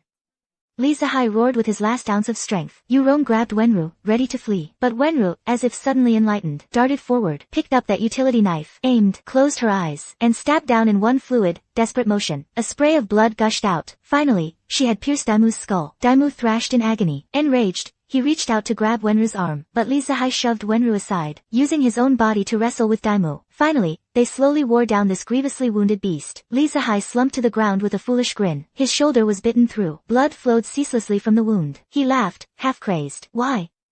Su Wenru's eyes welling up. Just let me be the hero for once. The short, older man's voice trembled. Shakily, he pulled the cafeteria door key from his pocket, and tossed it aside. Then he picked up the knife from the floor. Gritting his teeth, he plunged it into his own body. Then he fell with a thud. Yurong stared in disbelief at the carnage on the floor. Finally, she could no longer hold back her sobs. Turning, she saw Su Wenru's face already streaked with tears. She rushed forward without a second thought, embracing the frail Wenru. Su Wenru, no matter what, I'll be with you. Mommy, we will too. The children cried, their eyes swollen. From childhood till now, she had always walked alone. When the wind came, she walked slowly. When the rain came, she walked close to the edge. When thunder struck, she covered her ears and walked. She had walked alone for so long. Su Wenru hugged them back. But later, she had them. Finally, she wasn't alone anymore. Outside the door came a hoarse, grating, and utterly frantic voice. It was Yen Shanggu. They're back, while we're still here. Yurong cried out, voice choked with tears. Are you guys okay? Outside was Jin Xiuchuan's weak, exhausted voice. It's all taken care of. They walked back to the main door. Wenru looked at the bodies of the few in the distance, and said dazedly, wait a moment. Then sounds of a struggle came from outside the door. After a while, silence fell again. You can open the door now. They used Li Zihai's key to unlock the door. Outside, the ground was littered with fallen zombies. Shanggu rushed up anxiously to check on his wife and daughter. Jin Xiuchuan stood nearby, his gaze vacant. Yurong followed his gaze to Sister Wan's corpse. She bit her lip, walked over, and handed him a small button. This was left over from when I helped Sister Wan sew a button. An extra one. Consider it a keepsake. Don't be sad, brother. Jin Xiuchuan looked up numbly. He took the button. Cherishing it, he held it to his chest. In any world, there's something many don't realize. Actually, most people have already seen each other for the last time. Where do we go now? Wenru asked, somewhat lost. We go back. Yen Shanggu held his wife tightly. Now, they only had each other. Everyone returned to the daycare tutoring center. They took stock of the survivors. 4 adult humans remained. Su Wenru, Yurong, Jin Xiuchuan, and that teacher Su Li who'd been caring for the daycare kids. The 2 SS are me and my little SS brother. And the 5 kids are my 2 daughters. And the 3 kids from the kindergarten. So you're saying, the city is only giving out 2 evacuation spots? Teacher Su from the cram school asked in disbelief. Yes, he said. The refugee camp in the city has no more capacity to take us in. Jin Xiuchuan said numbly. What about the rest of us? Just wait here to die? Yurong asked. Everyone barely escaped with their lives. Now they're being told. It was all for nothing. It's tomorrow. No one knew what to say. I'll stay. I'm not going, Jin Xiuchuan suddenly said. Yurong looked at him, understanding everything. Better to give the spots to the children, Yurong said with a smile, deliberately joking to lighten the mood. We adults will be fine either way. And with my brother-in-law here, maybe we can carve out a path in this apocalyptic wasteland and become SS kings. I agree. Teacher Su didn't hesitate much, and said, his professional ideals told him the same. But there are 5 little kids now. What do we do? I give up my spot. I want Little Flower to go. The little boy, Yuan, suddenly spoke up. I want my sister to go. Little Flower immediately said, I give up too. I'm a boy. Let the girls go first. A sturdy little boy said, I can stay too. Thank you for taking care of me before. The child who was sick before, and everyone found medicine to cure him, said, let's do it this way. Kids, let's draw lots. Su Wenru looked gently at these good children. The result of the draw was Little Flower and that sturdy little boy. After they left, everyone had a simple meal together, just like usual, talking and laughing, and settled down calmly. But deep down, everyone knew tomorrow might be a final farewell. But trouble always arrives before tomorrow's sun. Well, you're all still alive. In the middle of the night, a woman's shrill voice suddenly rang out, followed by the sound of machine gun fire. The lights came on. Everyone jolted awake from their dreams. Standing before them was that curly-haired woman, Ruan Yi, and her husband, Lin Ziwu. And that Auntie Mei was gone. What are you 2 snakes doing here? What do you want? Jin Xiuchuan seemed to have regained some spirit, and cursed angrily. Her charming face revealed a familiar, sinister smile. We heard you found an evacuation point. That was information we gave you in the first place. How can you take the benefit and just walk away tomorrow? I suddenly remembered what that brother and sister told me, that this couple is extremely dangerous, from the way they handle guns so skillfully. Their previous professions probably weren't good ones. Here, we'll give you a gift. He clapped his hands. The missing Meiguei appeared, leading several children by the hand. Ingduo, Flower, when did they kidnap all the children? See, I told you, kids make great bait. The woman showed a cruel smile. You don't want to see these little angels' heads blown off, do you? How about showing some sincerity? Then she picks up some ropes. Everyone is furious. But with the kids in these demons' hands, we have no choice but to be held at gunpoint. We're tied up one by one. I glare at them. My gaze is fierce. Ouch, your stare is about to pierce right through me. Hey, bro, I feel like I've seen you before. You're the one who went viral. That, suit-wearing, tower-diving Sun Tzu guy. Ha ha ha, I'm dying laughing. But Big guy, you better tone it down. I see your kid is missing 2 fingers. I bet you don't want to lose another one. Ruanyi laughs so hard she's shaking. I hate them so much I wish I could kill them with my own hands. After all of us are tied up, the vicious Ruanyi speaks again. Actually, I really want to see how tough you are, tower diving Sun So put on a little show for me. How about this woman? Ruanyi points at Su Wenru. Lin Ziwu roughly drags Wenru over. What are you doing? Su Wenru struggles fiercely, but Lin Ziwu slaps her across the face. Miss, I was gentle with you before, but you didn't appreciate it. Now you've missed your chance. Then, with an evil grin, he drags Wenru outside. Let her go. I immediately try to charge forward. Whoa, the zombies can talk. Ruanyi presses her gun against Wenru's head. Her eyes are like a demon from hell. Watch yourself. I don't like smart zombies. Throw him outside too. Since you just yelled at me, throw him out as well. He points at Little Flower. Hey, beautiful. Jin Xiuchuan speaks to Ruanyi. Your real parents must be hilarious. Otherwise, how could they produce a joke like you? Jin Xiuchuan's handsome face is dead serious. So serious it's like he's actually complimenting her. Ha. Handsome, you think that lame joke is funny? Ruanyi isn't angry, she just laughs. Lin Ziwu's eyebrow twitches almost imperceptibly. Well, since you're in such a hurry to die, you can go keep your buddy company. Go tell jokes to the zombies outside. Mr. Zombie, you're supposed to be able to take on 100, right? Let's see how you protect 3 people now. Don't try anything clever. Your daughter's got a little surprise on her. Then I see Ying Duo, who they're holding hostage, has a grenade attached to her clothes. Bro, I'm here to help. Jin Xiuchuan, who was kicked out, winks at me. I feel a headache coming on again. The 4 of us are forced outside, 3 living people, exposed out in the open like this. And it's night, when the zombies are most active. Even if there aren't many here, they're slowly drawing the ones from farther away. I quickly take off my clothes, which have my scent on them. I tell them to put them on. There aren't many clothes. And at night, when the zombies' sense of smell is strongest, it won't help much. I have no choice but to pick up the club they threw at me. I look around vigilantly. Give your clothes to your wife and niece. Jin Xiuchuan's gaze is firm. He stands beside me like a real man. It's nothing. I can't let you strip down to your underwear, Yen. I look at them. Tonight, I'll fight to the death to protect them. Jin Xiuchuan picked up a large rock. He stood in front of me, guarding our backs. Wenru and her daughter were unarmed. They hid between Jin Xiuchuan and me. He shielded Little Flower with his whole body. One hand covered his daughter's eyes, telling her not to be afraid, while nervously watching our surroundings. Luckily, the moonlight was bright tonight, so we wouldn't be swallowed up by unknown dangers. In the darkness, here they come. I suddenly sensed something. Guided by a peculiar smell, I struck hard to my side, and warned Jin Xiuchuan. Jin Xiuchuan immediately followed my lead, smashing one right in the head. We formed a circle around the mother and daughter, guarding them front and back, like a protective shield, firmly guarding the child and woman in the middle. Then we fought the fierce and aggressive zombie horde. Fortunately, the 2 of us worked well together. We fought off wave after wave of zombies. Suddenly, a gunshot rang out. Jin Xiuchuan's whole body jerked violently. It was Lin Ziwu at the window. He'd shot Jin Xiuchuan. This makes the game more fun. Ruanyi smiled seductively and alluringly from the side, like a poisonous midnight rose. Are you okay?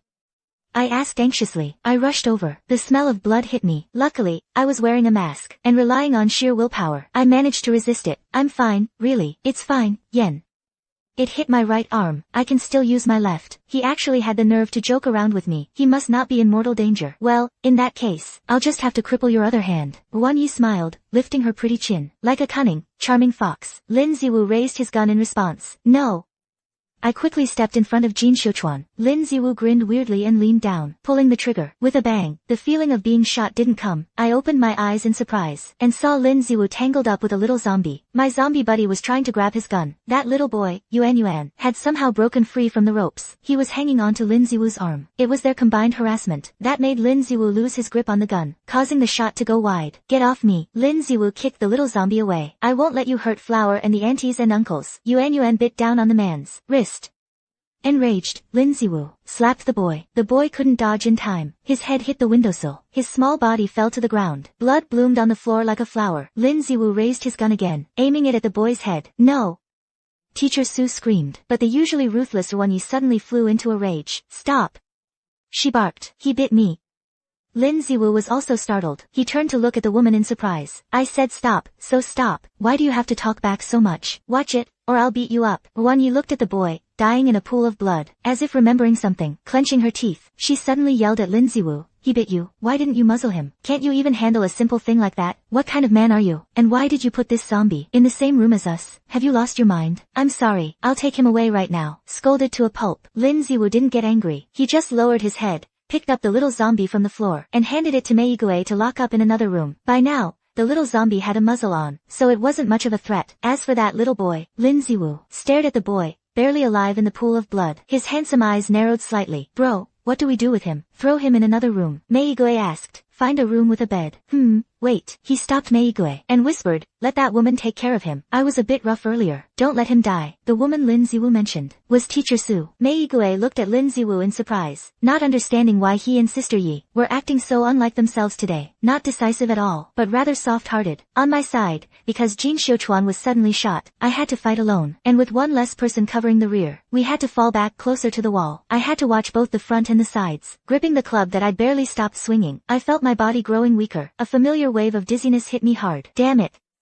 Even worse, Jin Xiuchuan's blood attracted more and more zombies. The foul smell grew stronger. My stamina was drained. The strength in my body faded. The club grew heavier. The world before my eyes blurred. Finally, a zombie seized its chance and lunged. It bit down hard on my neck. I struggled desperately, trying to tear it off, but it only bit deeper. Like a rabid beast, it was almost going to bite through my neck. At the brink of despair, a figure rushed forward. A rock in their hand smashed into the zombie's eye. The zombie howled and let go. I seized the moment, swung backhanded, and bashed its head in. Honey.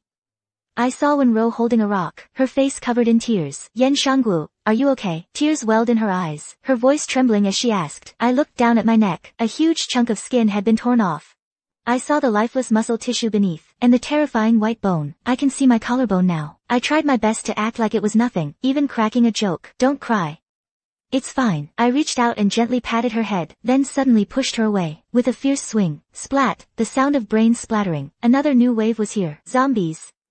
Fall back. I hurriedly told Wenro and the others to retreat. She still had her daughter to care for, and Jin Xiuchuan's injuries were getting worse. Staying barely conscious was becoming extremely difficult. I had no time to stop. I could only pour all my strength into the endless fight with the zombies. I felt nothing. I only knew my arms, neck, shoulders, thighs. They all seemed to be torn open. I fought alone in the darkness, covered from head to toe in filthy blood. My body was torn beyond recognition. My body's been torn to shreds, exposing muscle and organs. My eyes feel like they've been smashed. I can't feel any pain. I only see the world turn crimson. As I wobble and start to fall, I quickly brace myself with a stick. Several times, I thought I was done for. I thought I was going to die. But I can't fall. If I fall, what happens to my wife, my friends, who will save them? In the dark alley, a cold wind hits my face, bringing a stench of blood and bone-deep despair. I look at my bleeding arm. Yeah, no one's coming. All they have to lean on is this broken version of me, a man who's already halfway into hell. But I, Yan Shanggu, have never relied on anyone's light. I don't need to depend on anyone, even if I'm the only one left, even if I use up my last ounce of strength, even if I shed my last drop of blood, even if I'm in the darkness. I will protect the ones I love. Reality and dreams are both hazy, but if I can't be crushed, I can surely bloom in this desperate situation. I snap my dislocated joint back into place, and pick up that stick. You little brats, Daddy's coming. I let out one last roar, and charge recklessly into the horde. Mr. Yen, do you take Su Wenru to be your wife? To cherish her for all your days? I do.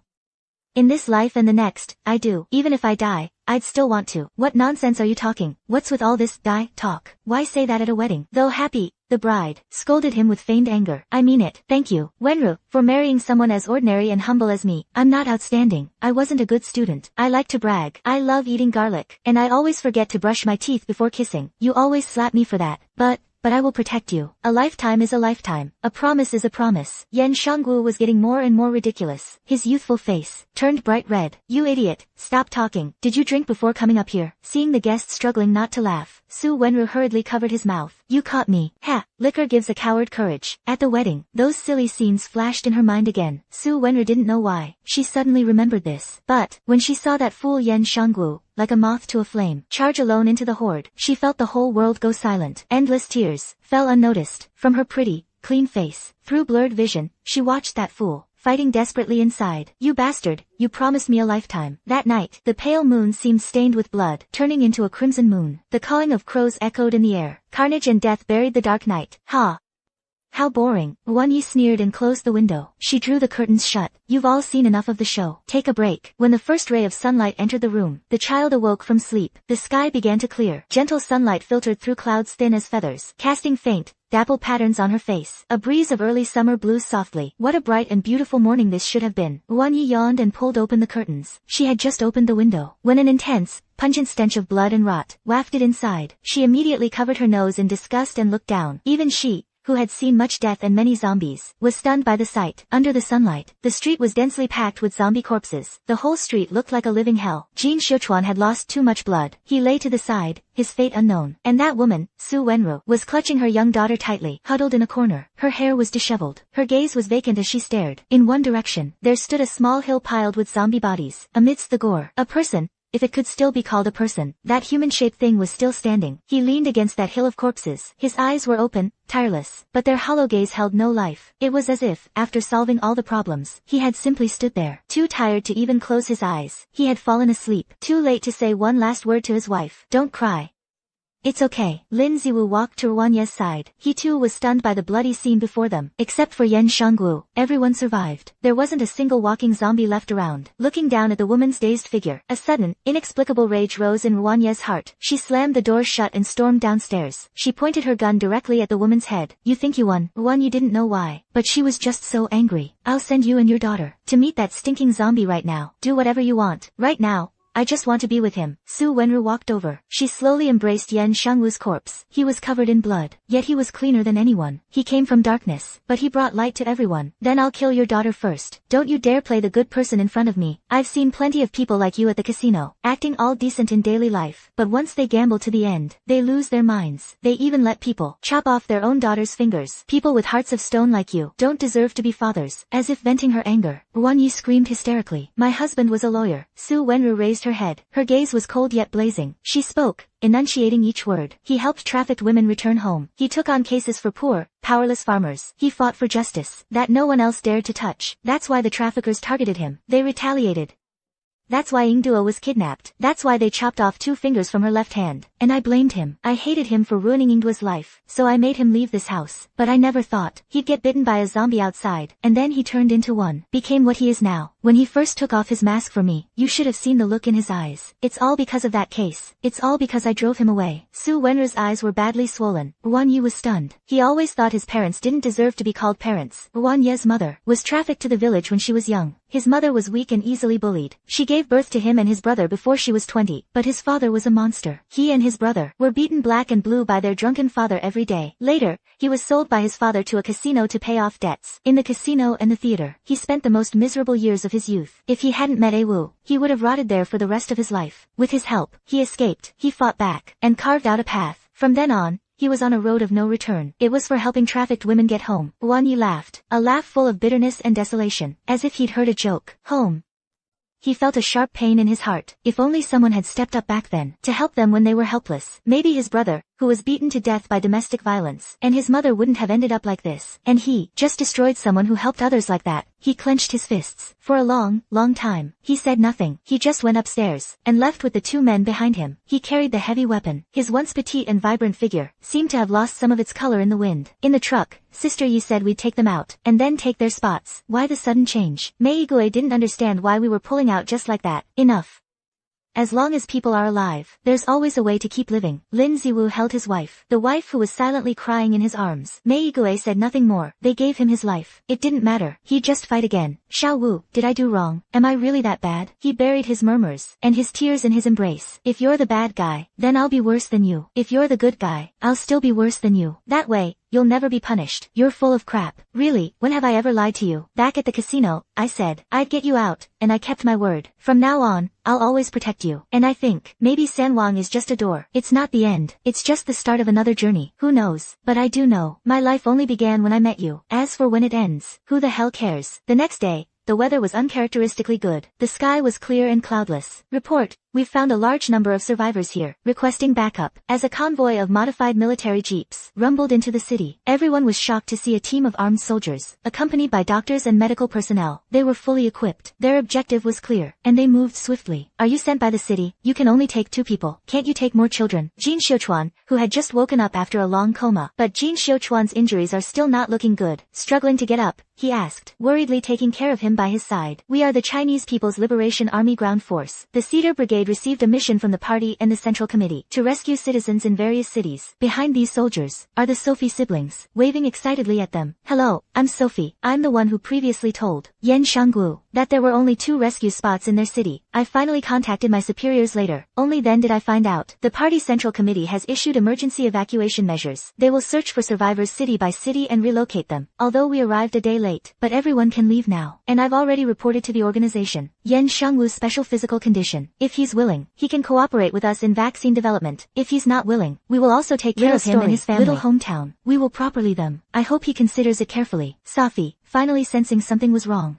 Hey, where's Yen Shangwu? No one said a word. They just looked in one direction. Su Wenru was sitting there, holding a suit jacket in his hands. His eyes were weary and dim. His 2 daughters were nestled by his side, and he seemed to have lost his soul, ignoring everyone, like a withered flower, staring blankly at the sky alone. Sophie looked surprised. What happened to him? Where's Yen Shangwu? Yu Rong looked at his friend with heartache, then weakly pointed into the distance. If only you had come earlier. The whole street was filled with dead zombies. There was a snowman standing next to the lion statue. His eyes were closed. Wenru was the one who closed them for him in the end. He was hunched over, tightly gripping that broken stick in his hand. His body was motionless, like an eternal statue. Yen Shangwu probably died from exhaustion, but even in death, he maintained a posture as if protecting someone, protecting the person he loved most. Su Wenru took his suit jacket home. It was his favorite suit jacket, because it was the one he wore at the wedding. Now he finally got his wish. 10 years later, the zombie virus vaccine has been updated and optimized over several generations, and has resolved most potential issues. Ordinary humans can too prevent infection from the virus. Zombies can gradually alleviate symptoms. Little story. After several years of recovery, Little Story can slowly return to a normal life, and the vaccine is extracted from the few zombies in the world that can still maintain human consciousness. From zombies, it was from the deceased Yen Shangwu and that zombie. By the way, his name is actually Meng Jian. He's a high school student who loves playing basketball. Now he has also returned to a normal life, and returned to his own small home. After numerous rounds of disasters, the last patient with zombie symptoms in the human world regained consciousness. Humanity has finally this virus. Everything is renewed. Old ailments are healed. Chang'an system connection successful. Importing tasker memories. Estimated time, 3 minutes. Little story, estimated time,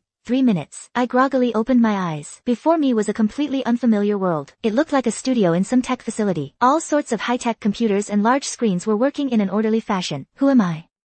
Where am I? What happened? The bright lights everywhere made my head spin. Suddenly, I jolted. Wasn't I just fighting SS in the darkness? Gentle flower, Jin Xiuchuan. My heart started racing. I looked around for them, but there was nothing familiar here. Tasker 3057, you're back. Suddenly, an unfamiliar, slightly mechanical voice came through. Surprised, I looked towards the sound. A tiny robot. It had popped up from who knows where. It was holding a small tablet and moving towards me quickly. I stared blankly at this little thing. Was it talking to me just now? The little robot probably saw my utterly confused expression, so it immediately started explaining. Has your memory not fully recovered yet? Oh, sorry about that, because when you entered the new world, the main system was undergoing an update and maintenance. All Tasker systems were temporarily offline. So when you entered the new world, your memories from the original world weren't imported in time. So your system can't just go offline for updates, or tell me not to go to some new world or whatever. What the heck is going on? You little robot. You explained for ages and explained nothing, even though I had no idea what it was talking about. At mini-story, I instinctively retorted.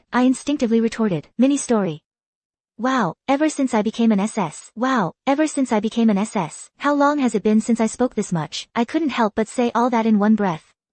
And so fluently. I suddenly really wanted to have a good, loud argument with someone. The little robot probably sensed my fighting spirit. It immediately said, placatingly and helplessly, alright, this should help you remember me. As soon as the mechanical voice finished, a flash of blue light suddenly appeared. I squinted my eyes. When I opened them, a slim guy wearing glasses and a little sun-patterned apron appeared before me. He spoke with an apologetic look. This time, it's not AI synthesized. It's a genuine human voice. Sir, the flower in your hand has long since withered, but who are you still waiting for? I was instantly jolted awake as if struck by lightning. This voice, this question, I feel like I've heard it somewhere before. Isn't this the first thing I heard? When I first woke up from being an SS, you're the one who woke me from the darkness. I remember after I became an SS, I was unconscious for a long time, or in a dazed, muddled state. It was this voice, as if coming from the end of time, that called out and woke me. That's how I became an SS with my own consciousness. I always felt something was off. Why wasn't I like other SS, becoming just an ordinary SS? Why did I suddenly become self-aware? So from the very beginning, this voice was the key. Right, once your memories are fully imported, you'll remember everything. I'm the clerk from the flower shop who sold you the sunflowers. Seeing I was still confused, he continued. With the rapid development of technology, humans today are no longer satisfied with just existing in their own world. They've found ways to travel to various subworlds, but this inevitably causes chaos in other worlds. And our company specializes in maintaining the balance of other worlds. You can think of us as the system. We dispatch many maintenance personnel as taskers to travel to other worlds and fix the chaos, and you are one of our many operatives. Your mission at the time was to play the role of Yen Shangwu, to save this world from the apocalypse crisis caused by the SS. Originally, you were supposed to enter with your original memories intact, but the system was updating, causing you to temporarily lose your memories from your original world. You thought you were a native of that secondary world, and you even got bitten by an SS by accident, although there were some unexpected events. Fortunately, I found you, and woke you up in time. Congratulations on completing the final mission as an SS elite, successfully becoming the savior of the human world. Although originally, you were supposed to complete it as a human elite, to accomplish the mission, he says softly, but he still puts on a congratulatory expression. If what you're saying is true, I lost my memories from my original world. I lost my memories from my original world. Why didn't you just tell me the truth when I went to buy flowers? Tell me the truth right then. Why be so roundabout, waiting until after I came out,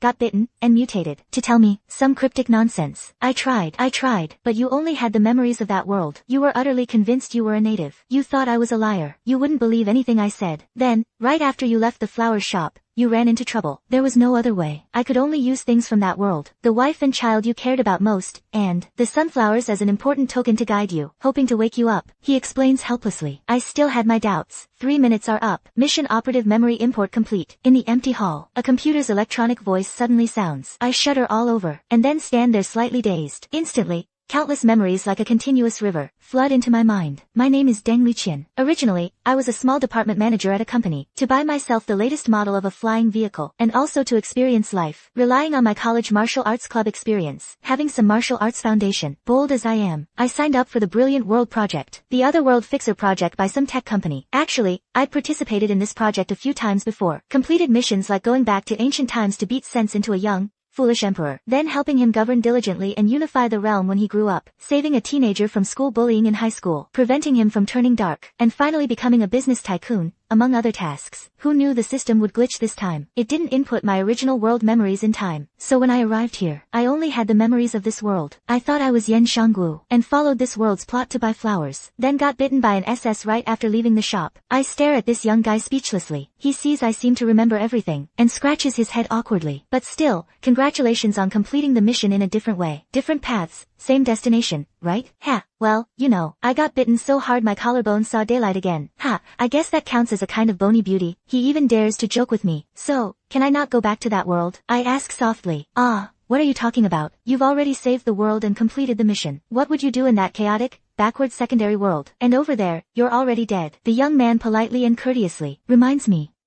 I don't say anything more. Back in my original world, everything is 100 years ahead in technology, compared to that world. In the morning, I get up from the spacious, smart bed. The wardrobe holds the high-end outfits automatically coordinated by the home system, a fixed set from Monday to Sunday. Alone, I brush my teeth listlessly, while bored, listening to the complex industry tech updates, projected from the mirror. The constant stream of industry tech updates, personal life, eating the nutrient-packed breakfasts made by machines, with just a few menu options rotating over and over. And now, suddenly eating like this, it just feels a bit strange. Alone, piloting the new small aircraft I bought with my bonus, soaring above the tech city, watching the SkyTrain gliding by, its doors open, and a crowd of people spill out into the air, stepping onto virtual elevators, descending from the sky to the corporate towers. It reminds me of how, back then, to work on a single case, I'd take the subway for several stops to find witnesses, gather evidence. Wait, no.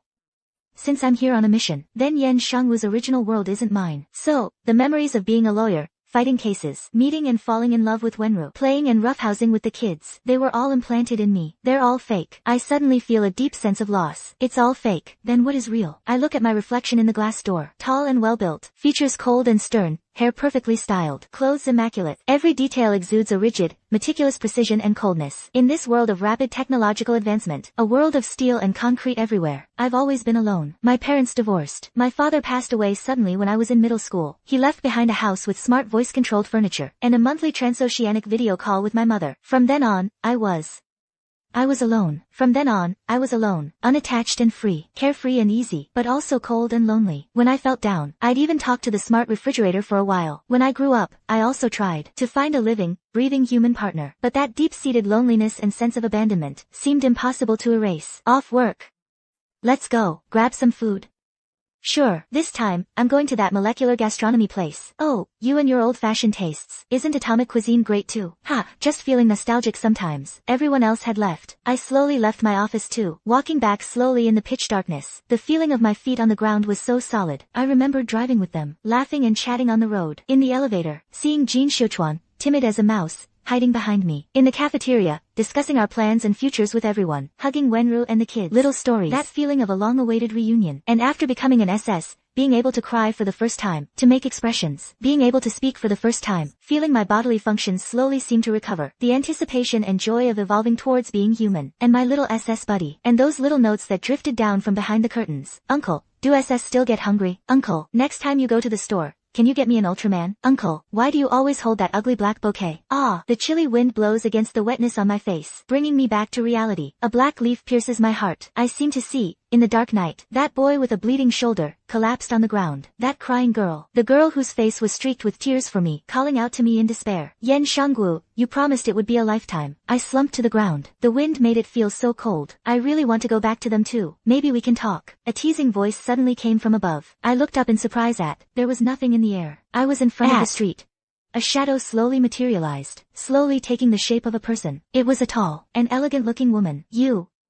I heard your voice. You want to return to my world. Your world. Yes, that post-apocalyptic Fu world. The woman was graceful, but her smile held a hint of mockery. What you call the Fu world, and I am its creator. You're saying I can go back to the Fu world? I immediately seized the key point, and asked urgently, in your place, it's the Fu world. But from my perspective, you are the ones in the Fu world. A world of electronic junk where high-tech controls humans. The woman laughed. My world is a slow universe that advocates the fusion of nature and technology. It hasn't developed as fast as yours, and there are many natural disasters. So dangerous. Do you still want to go? Of course I do. How long have I been away from that world? Are they all still there? I asked the question I was afraid to ask. They're all over there. 10 years have passed, but everything has stabilized now. That's good.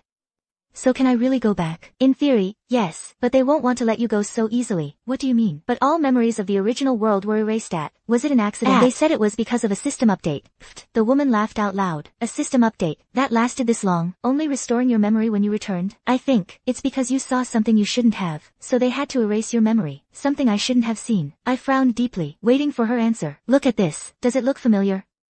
The woman waved her hand gently. A floating image appeared in front of us. A group of people in hospital gowns, prisoner uniforms, and ragged clothes. Their hands were bound, being pulled out from a large crack in the sky. Some of them looked ashen-faced. Some were accompanied by dinosaurs. Some were acting crazy. Their mental state was very unstable. They were exiled row by row, landing on the ground where people guided them. The people who guided them removed the dinosaurs and chains. These people suddenly went crazy and attacked the citizens. Then there was chaos with people biting each other. I was shocked this is clearly bringing the Fu from another world. Wait, does that mean someone is using the interdimensional passage to release the poison? This is a video from when the Fu virus first broke out. We went through great hardships and sacrificed a lot to investigate this. Look at these people. The clothes they're wearing. Is there anything special? Not really.